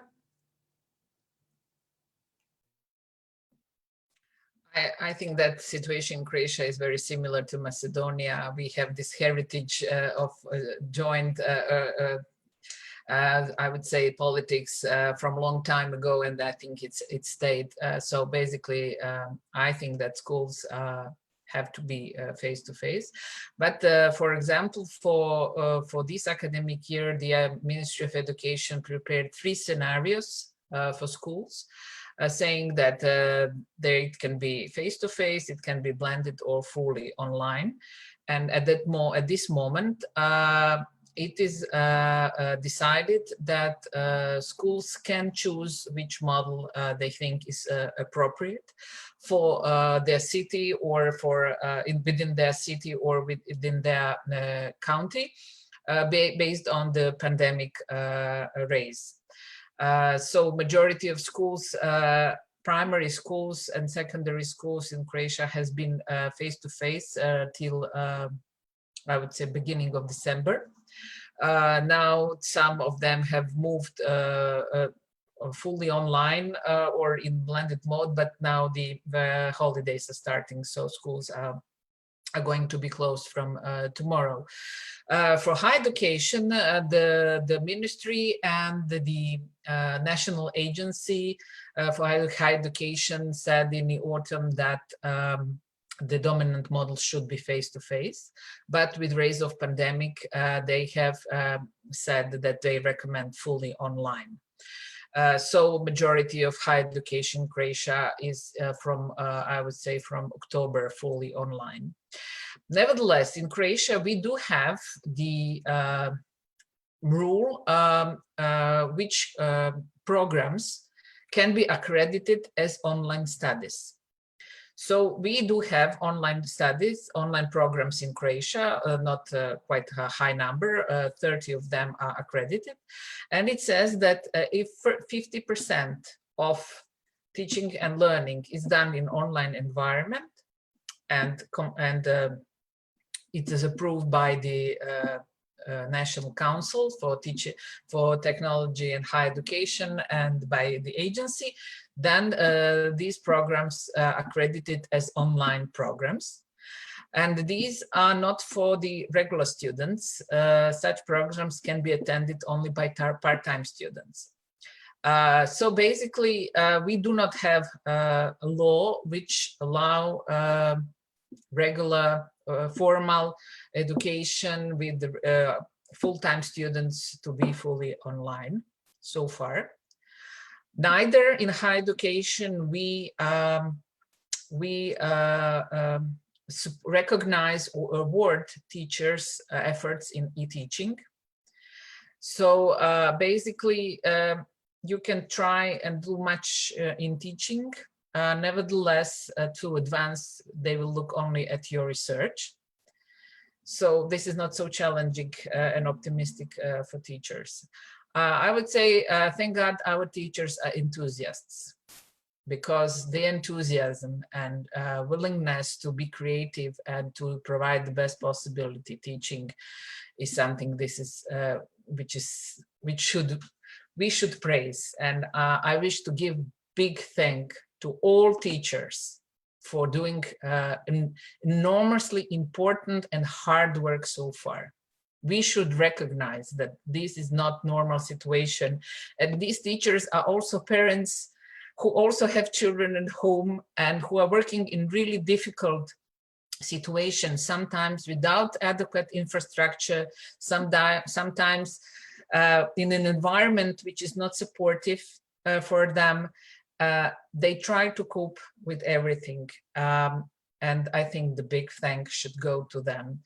I would emphasize at this moment importance of professional communities and professional networks, because at this time, I think that they played a very important role, because you have to go be online, you have to go online and you have to work there, and providing the possibilities to engage, to collaborate, to exchange, to share, enabled high number of teachers to find new ways how to do things, to find someone who understands them, who will share their thoughts with them, and to whom they can present their ideas and they will get feedback. And I think this is very important. And for example, Eden immediately in March started with webinars titled Education in Time of Pandemic. And we went regularly for 11 weeks by the end of the March to June, every Monday. And we had high numbers of teachers and educators. And we provided practical webinars, not so much talk, but providing some practical tips and guidelines, and opened the floor for discussion. And really, the number of teachers and their positive energy to participate, to be there, showed us that this is really important. And I think that at this moment we have the rise of these professional communities and professional networks. And this is important that they exist, because teachers had to have possibility to talk to each other, to see what's going on, what's new, to get ideas from others by changing experience. And I think that it helped a lot, because we couldn't provide basically at that time some organized accredited trainings for teachers. And actually these webinars, and Bore also mentioned webinars as a way of getting new ideas, exchanging knowledge. And this type of collaboration, these professional networks and learning communities had a huge role into engaging teachers and getting them together to see what's going on, how to do things better. But in the end, I think I wish to thank teachers, big thank to them for all the work they have done so far.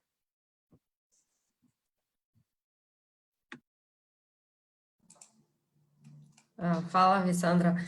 Боре, дали имаш тука нешто да се вклучиш во однос на... Само сакам уште еднаш да го потврдам тоа што веќе го кажа. Наставниците се клучни во овој процес и огромно благодарам за сета нивна работа до сега. Тоа е навистина огромна задача за нив, посебно во овие услови во кои ние работиме. Земји во развој секогаш имаат потежок пат до квалитетно учење и навистина од прилично ограничени услови нашите наставници успеваат да реализираат навистина квалитетна настава. Да, ви благодарам. Мислам дека оваа тема на градење дигитални вештини и кај наставниците, но и за генерациите кои во иднина треба да раководат со општеството е многу битна и дека таа заслужува една посебна ваква дебата сама за себе. И се надам дека ќе имаме можност баш само на оваа тема да разговараме малку понатаму. Особено ми е драго да слушам дека ова ќе биде една од 8 клучни компетенции кои ќе биде вклучена во нашето образование, бидејќи Македонија беше некаде таму на дното во споредба со сите европски држави, за жал, во овој аспект. Ник го спомена аспектот на безбедност на интернет. Ова е нешто што и ние го предлагавме, дека мора да оди рака под рака со градењето на дигиталните вештини, бидејќи нашите деца не знаат како да се однесуваат на интернет, односно не се воопшто едуцирани за безбедност на интернет.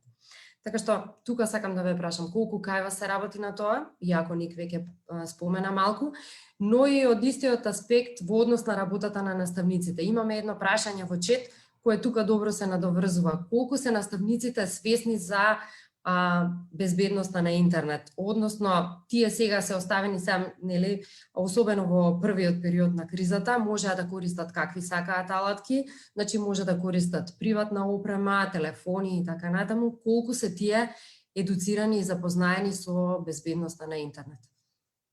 Еднакво колку се работи и на учења за безбедноста на интернет и кај децата. Ник, може би вие сакате да продолжите, бидејќи веќе го споменавте ова аспектот на безбедност.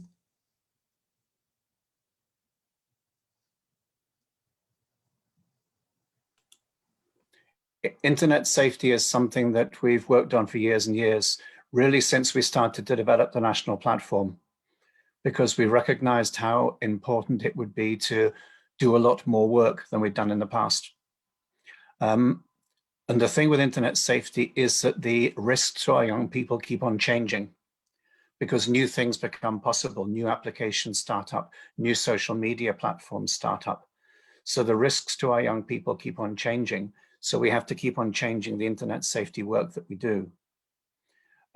We have it built in within our curriculum as something that schools must cover. And in addition, some schools opt into extra programs to help them deliver internet safety skills for young people.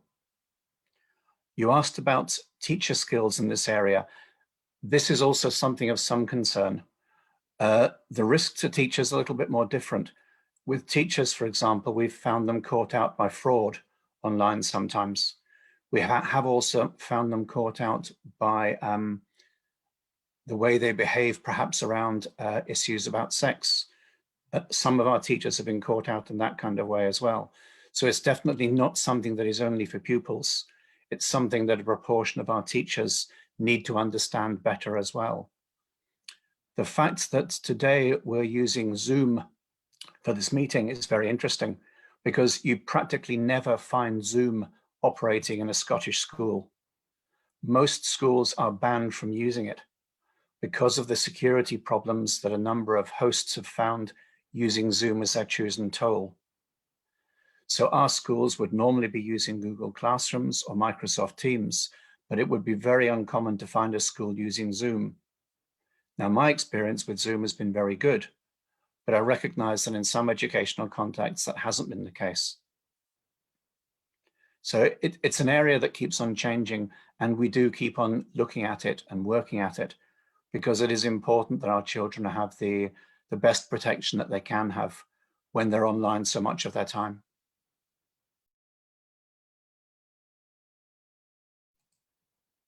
Сандра, може би вашето искуство со запознавање на сите практично чинители во образованието со безбедност? Regarding the e-safety, I can say that in Croatia, in primary and secondary schools, there was much effort to provide educational information to pupils about safety on internet. Ministry put lots of effort into this. So they are, I would say, quite well covered regarding this topic. Nevertheless, there's always possibilities that new technology or something new will come, which is not quite known so far. And within this project, e-schools, Schools for Life, they have as well the course on e-safety. So regarding primary, secondary schools, this is covered. Always can be done better. Regarding the video conferencing tools, schools primarily used Microsoft Teams so far, but with the high number of teachers using some kind of video conferencing tools, they started also using Google Suites and Zoom as well. And I can say that from this autumn, Zoom has been much more involved in schools than before. It was quite highly involved in higher education. For example, we at the University Computing Center provide Adobe Connect as a commercial tool for video conferencing. And we have integrated this into our e-learning platform because this is virtual learning environment. It's based on Moodle. It's called Merlin. And it consists of Moodle, ePortfolio, and video conferencing system, also connected with the information system of higher education. So that you have all information in one place. But also we started to look for the open source solutions like Big Blue Button or EduMeet. But depending on the needs, you can use either of them. Nevertheless, they do not have such possibilities as commercial solutions. So you have to know why you are using them.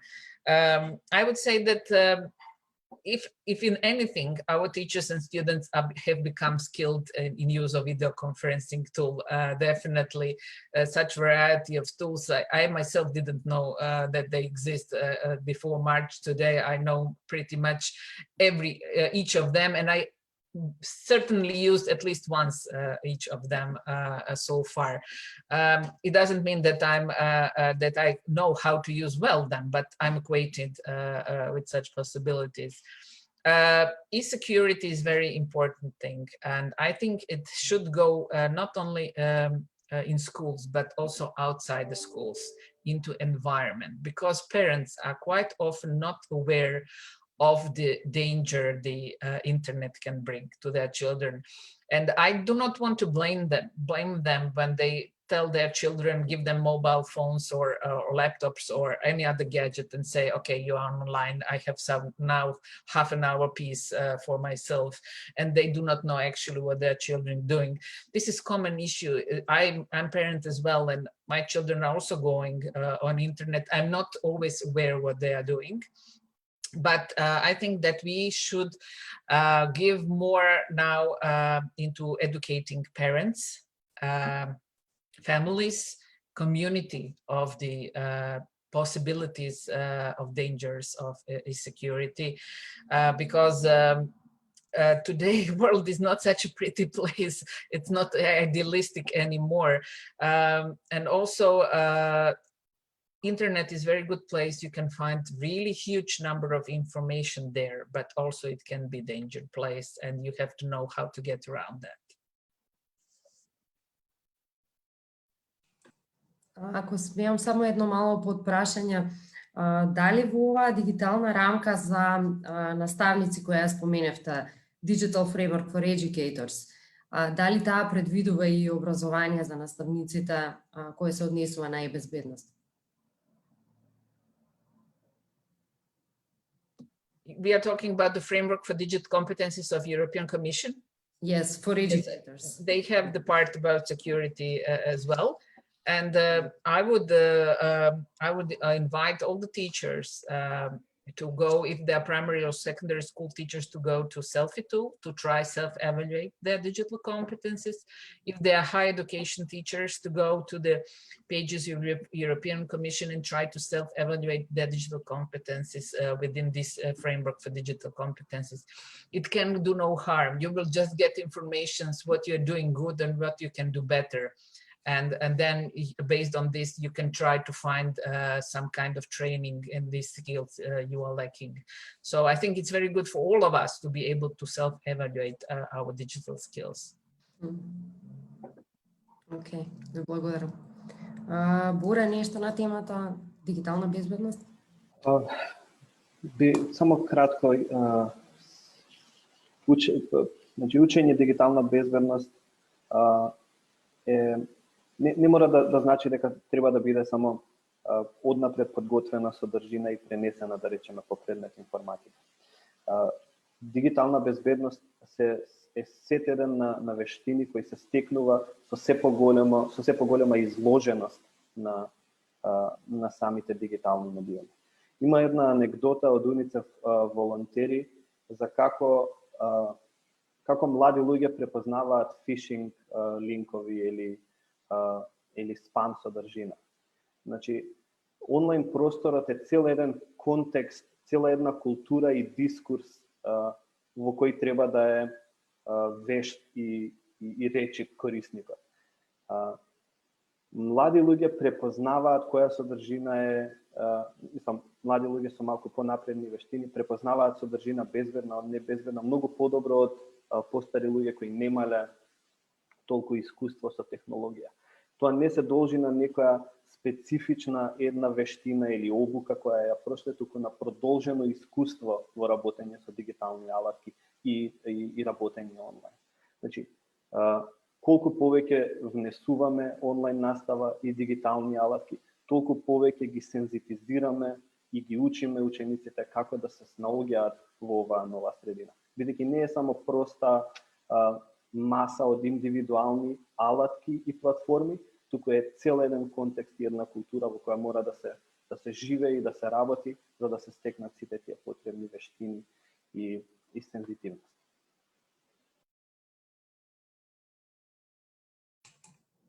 Да, фала ти за оваа интервенција. Мислам дека сите се согласуваме дека не се однесува само на формално пренесување на некакво знаење, туку напротив дека треба да биде интегрирано во сите други вештини.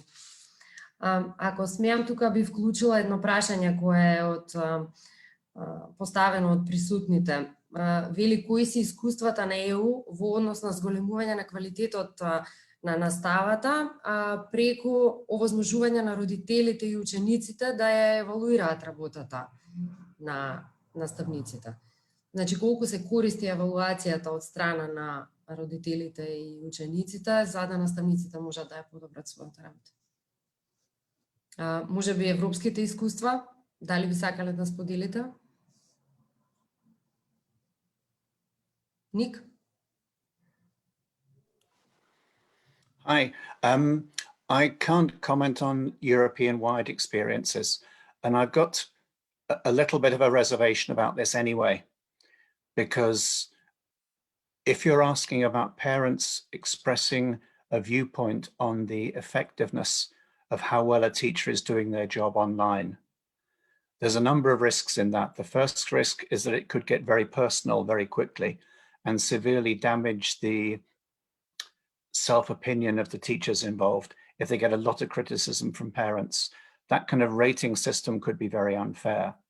There's also the question of how able the parent is to make a realistic evaluation. I mean, if someone asked me to evaluate online how my chiropodist was doing or how my optician was doing, how could I possibly comment? I don't have those professional skills.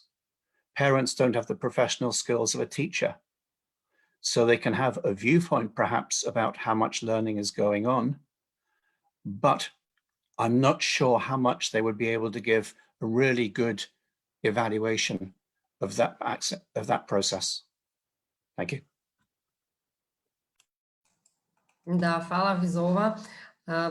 Всушност во некои други истражувања на Центарот за управување со промени ние го заклучивме истото дека не може туку така ние да ја евалуираме работата на наставниците, туку напротив дека е заради тоа неопходно некако комплетно независно оценување во еден контекст кога во Македонија се воспоставуваше, па потоа се укина концептот на екстерно оценување на учениците, значи на страна од наредовно оценување во текот на наставата, ние заклучивме дека секогаш мора да постои некаков систем на екстерно оценување на квалитетот на наставата, но не тоа да биде лаички од страна на родители или ученици. Сандра, искуството ваше? Regarding parents evaluating, actually I do not know about that. Regarding the schools, I don't think that's present in Croatia. I know that in higher education, we have student survey on the courses, and it has been going for 10 years, I think so, at the moment. And the students evaluate the course and the teacher. They have possibilities to do it online or on the paper. It depends on the institution how they would like to do it. And the results are given to the management of the institutions, who decides if they see that marks of some teachers are not so good, then they share it with the teachers. If the marks are good, then there's no need to do any changes. And sometimes students vote for the best teacher at the institution. So there are some kind of evaluation in higher education. Definitely external evaluation, I would say, is much more objective and of a higher quality, because if it's a difficult subject, if a student doesn't like it or something like that, how can objective it can be? I was a teacher for a number of years, and I was also submitted to the student surveys. And my subject was chemistry, so it's quite difficult subject. Students didn't like me because I liked ask them to learn a lot, but nevertheless I got good grades. But you can see in the answers that their preference is sometimes for teachers who do not ask much. So these are much subjective analyses, and we have to take them carefully when deciding how and why we want to take them seriously into some kind of evaluation of teacher work. Definitely, there are other options of evaluation of teachers' work, but not just as evaluation, but if it's done maybe on the, I would say, not so formal basis. For example, asking other teachers to review their courses, to come to the class and listen, to maybe help in preparation of the program or the course materials. So such things can be done in another way, but definitely we do use external evaluation when we have to evaluate the study programs or some institutions.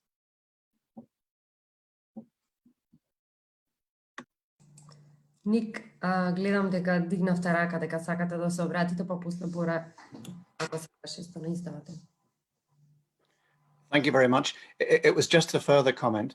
Rather than evaluating individual teachers, which I think has a number of risks, I'm much more comfortable with the idea of parents evaluating schools or the municipalities which run our schools.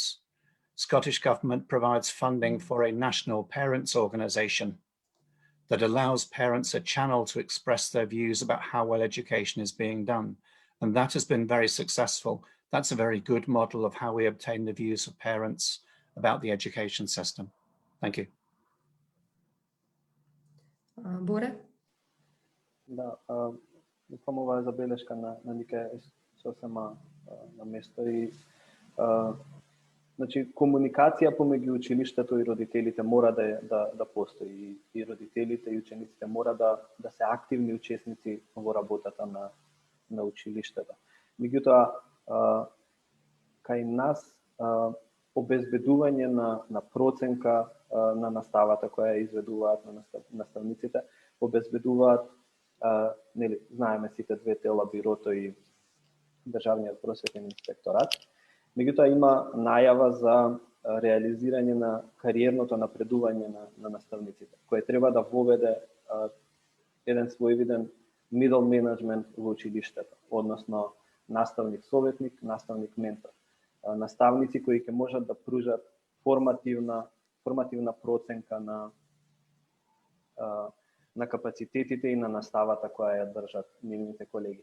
Бидејќи тој начин на размена на искуства и повратна информација, истражувањето ТАЛИС на ОЕЦД покажува дека, сам и Сандра ги спомна претходно, заедниците за професионално учење. Тоа е најдобар начин како наставниците можат да разменуваат и практики и искуства, но и формативна поддршка едни на други. Да, ти благодарам за оваа интервенција. Мислам дека во некакви генерални препораки кои ќе бидат производ на денешнава дебата и ова дефинитивно треба да влезе. Ова не беше една од темите покренати, но многу е битно да го споменеме. Не гледам тука некои дополнителни прашања, па мислам дека може да поминеме и на последната тема, која на ЦУК му е многу блиска и ја слушнавте министерката на почетокот кога ни се заблагодари дека како организација ги поддржуваме во изработка на електронски услуги. Тоа нам ни е многу битно, заради тоа што сметаме дека во едно модерно дигитално општество треба се повеќе од услугите од јавните институции да се даваат по електронски пат на граѓаните. Тековната криза која настана одеднаш го втурна, да речеме, македонското општество во една масовна дигитализација, но институциите не можеа да држат чекор со барањата на граѓаните и со потребите на граѓаните да комуницираат со институциите по електронски пат. Од тука ние поддржуваме масовна дигитализација на што повеќе услуги. Многу е добро да се види дека буквално експлозија има на електронски услуги во образовниот сектор од кога министерката стапи на таа позиција.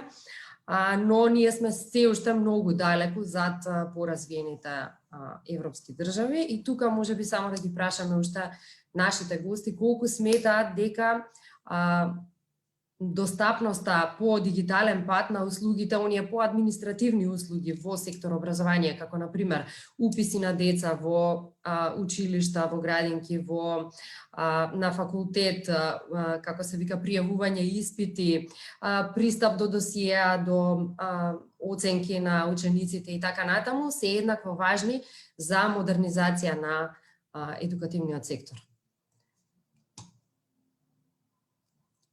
Ник, може би прв повелете?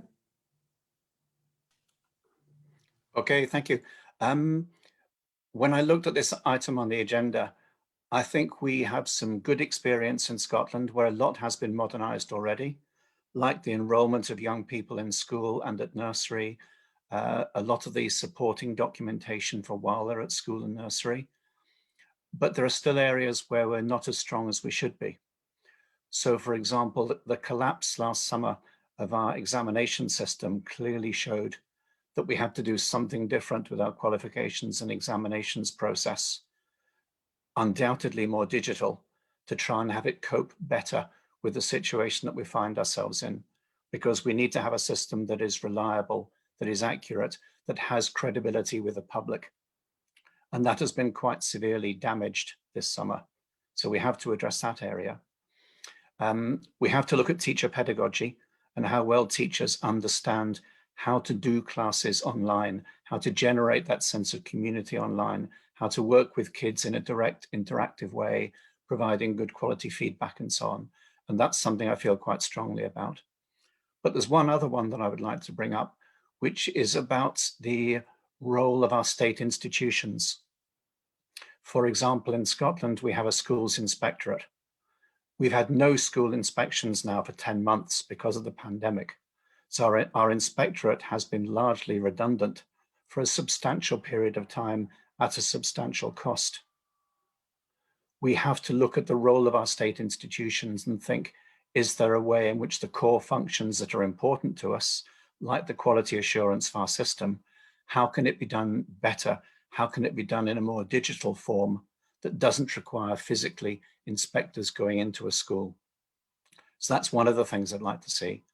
And the final issue I would like to mention would be about educational resources, because I know that resources and textbooks and so on are an issue for Macedonia.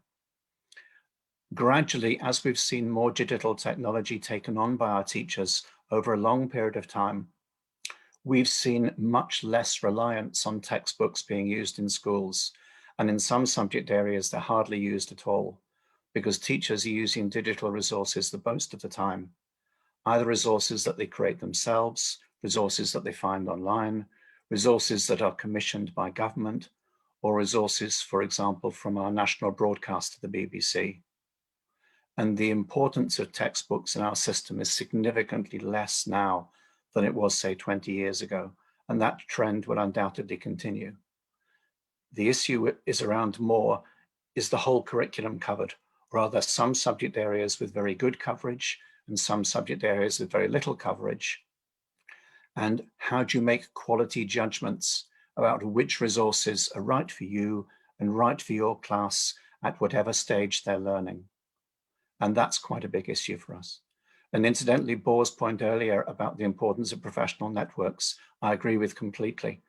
If I look at what our teachers are doing, in particular on Facebook, there are very active professional networks, lots of sharing of expertise, lots of sharing of resource ideas, ways in which teachers can collaborate and share much more effectively to help us deal with the new situation. Thank you.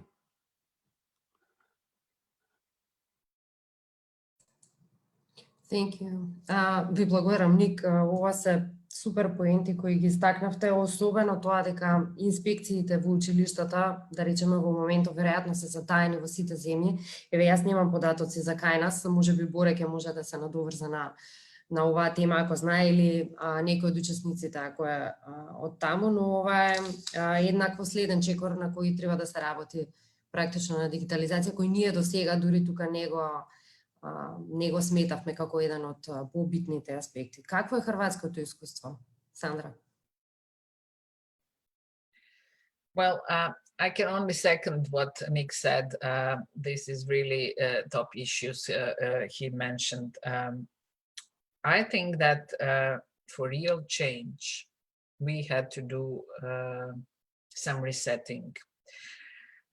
It means we have to think about what kind of infrastructure we need. And this is not just purchasing video conferencing system. We have to see that our programs are revised and prepared for the new ways of teaching and learning. This is a hard task. It's not easy, but it has to be done.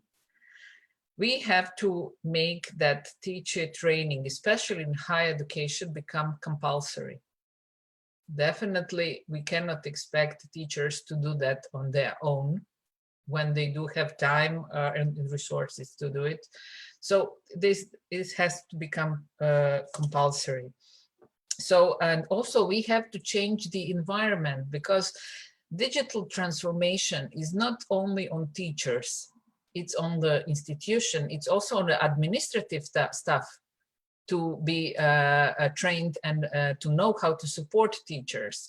It's also on the community and, for example, parents. They have to know what are the benefits of digital technologies in order to support their children and teachers and schools and institutions in such digital transformation. Because if we do not involve everyone, so it's parents, it's some communities, it's city city councils, everyone has to be engaged in this process. This is not just one person process. It's wide process. It needs to involve all of us. Because I can tell you in Croatia experience, in Croatia, we know everything best about, we know best about schools and football. We are expert in these two things, you know? So everyone has opinion about education and football. Yes, okay, we are very good in football. We were second on the World Championship. Yes, definitely, I recognize that. And our school system is not good, it's not bad. Actually, it's quite good, but we have to do better. So not everyone is expert in education, but if you ask every person in Croatia will have opinion about that. But in order to have opinion, we have to provide information and we have to educate everyone so they can have good opinion based on clear facts, not about subjective thinking, you know, because if the child gets a bad degree in the school, of course the parent will be against the school and the way the teacher is doing things, you know. We always protect our children. This is normal, but we have to be aware about all these possibilities. And this is why I said that regarding the survey that we have to be very careful in interpretation. What does these results actually mean? Because if we do not interpret these results in a good way, it will mean that online education is not good, and it's just something that has happened because we had to do it, and we will push it away immediately when we get back to the normal time. So we have to be aware about all of these possibilities in order to make some changes. And these changes should have been done in strategies and in the policies on the institutional level and on a national level as well. So this is really work of all involved stakeholders. And the question of exam, this is painful point for me, Nick already mentioned, and definitely, you cannot do exams you have done in a classroom in the same way in online environment. It doesn't work. As much as you cannot prepare the lecture for the classroom and do the same lecture in online environment, your students will die from boredom for 2 hours listening you saying something, talking, and not have any interaction with them. In online environment, 2-hour lecture is not possible. It has to be small chunks with interaction that will engage students. Otherwise, they will just turn on the computer and went away, do something different. In the classroom, you can have 2-hour lectures looking at the students, and so they will not dare to do much more on the mobile phones, because you can see them and you can ask the question, or you can organize differently, showing something on the board or providing some other communication. So exams. We faced, I can say that exams are failure in education this summer, definitely in Croatia as well, because mostly we tried to do what was prepared for the face-to-face in online. And yes, students cheated. Who wouldn't? I would cheat as well if I had the possibility.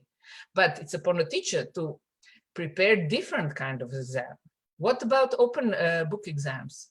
What about the exams they will ask from the students to be practical, to engage with practical issues?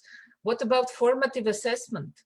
Why we have to do everything at the end and to do only summative assessment? What about giving feedback and monitoring students through all the process, and then give and have already overview at the end, and not just trying to get from them what they have learned so far.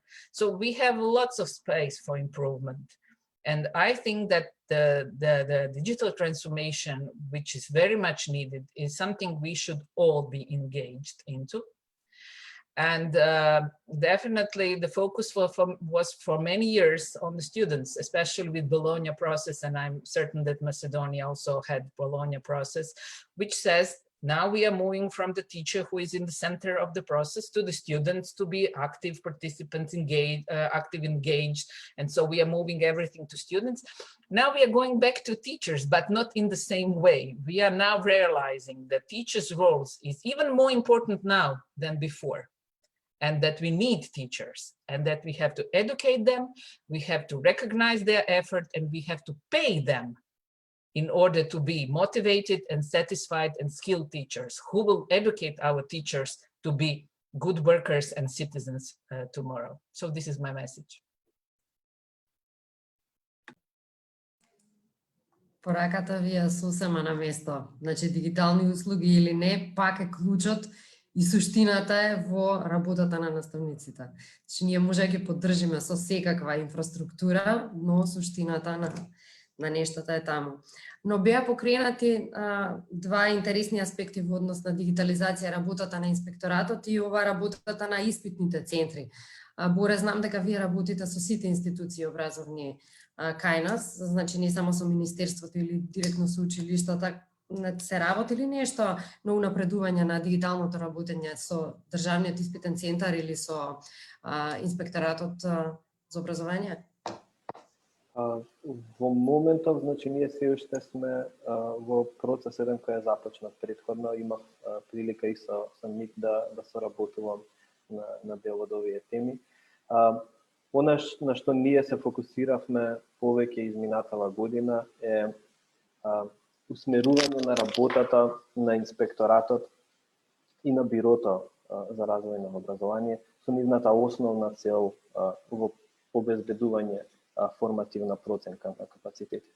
Знаете дека долги години наназад работата, односно проценката која врши инспекторатот во голема мера се фокусира на следење на правните регулативи и прописи, односно да бидат подготвени сите документи што треба да бидат подготвени, дали го имате овој документ, дали го имате тој документ, а многу помалку фокусирана на самиот квалитет на настава, односно што е тоа што се случува во училницата.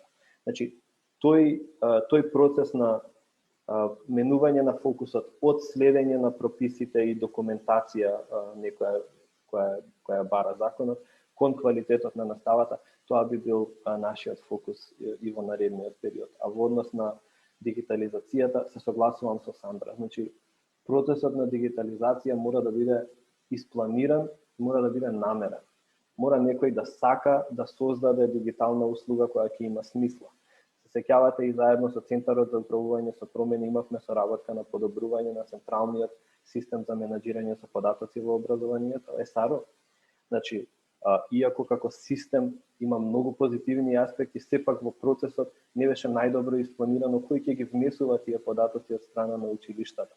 Значи, самите системи мора да бидат осмислени од моментот кога ќе бидат презентирани на корисниците до моментот како ќе ги искористиме тие податоци и дали навистина ја гледаме вредноста во податоците кои можат да ни бидат обезбедени.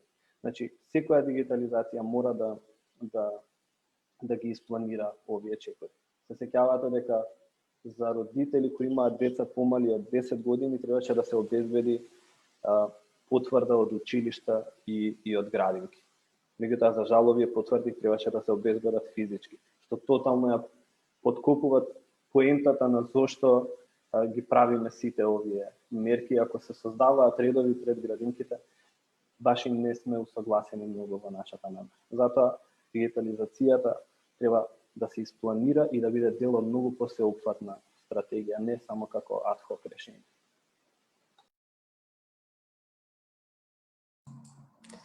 Апсолутно се согласувам со сите вас. Дополнително благодарам за овие нови аспекти кои ни ги отворивте во однос на потребата за дигитализација. Ние продолжуваме да работиме на оваа тема и ќе го поддржуваме Министерството за образование и понатаму во однос на развој на нови дигитални услуги. Мислам дека, бидејќи не гледам овде дополнителни прашања од присутните, може некако да сумираме. Она што го кажав пред малку, во центарот сепак на сите овие процеси и на унапредувањето и на градењето на еден ваков отпорен систем е градење пред се на отпорни наставници, бидејќи на крајот се сведе на нивната заложба, тоа како ќе биде спроведена наставата на далечина. Сметам дека многу од добрите пракси кои вие ни ги пренесовте од вашите држави, еднакво може да ги искористиме во овој момент кога е некаква пресвртница во нашиот образовен систем, едно со воспоставување на оваа нова наставна концепција со генерални компетенции кои ќе бидат градени кај учениците, но и во градењето воопшто на системот, значи во градењето на институциите и на процесите на спроведување на наставниот и на наставата на далечина, но и воопшто на наставата понатаму. Еднакво аспектот на флексибилност се покажа многу битен, заради тоа што онам каде што имавме поголема флексибилност, како на пример во работата на наставниците, таму повеќе можеа да одговорат на потребите кои се појавија во кризата. Уште еднаш многу ви благодарам. Дали може би некој од панелистите сака да каже како некој заклучок нешто на крајот? Не ве гледам дека се јавувате тука, така што многу ви благодарам за сите интервенции кои имавте денеска на сите наведени теми. Јас сметам дека сите препораки кои денеска излегоа од нашава дискусија, ние ќе може и формално да ги преточиме во некаков документ до носителите на одлуки во однос на образование, односно до Министерството за образование. И благодарам на министерката која барам на почетокот успеа да ни се вклучи за да го даде своето видување и повторно ве упатувам на тоа дека доколку некој има уште некакви препораки може да ги упати до нас, па ние како поформален документ ќе ги упатиме до неа. Еднакво ви уверувам дека продолжуваме да работиме на унапредувањето на образовниот систем, но и пред се на дигитализацијата која беше и ќе остане во фокусот на работата на Центарот за управување со промени. И само за крај ве поканувам да го видите и вебсајтот на ЦУП, cup.org.mk, каде што може и да ја видите анализата која денес ја цитиравме, каде што ги имаме овие податоци, ќе бидат објавени препораките од денешнава дискусија сите, но и секако за целокупната работа на ЦУП, за да може да соработуваме можеби во ова или во други области понатаму. Ви благодарам уште еднаш многу на учесниците и се надевам на следна идна соработка.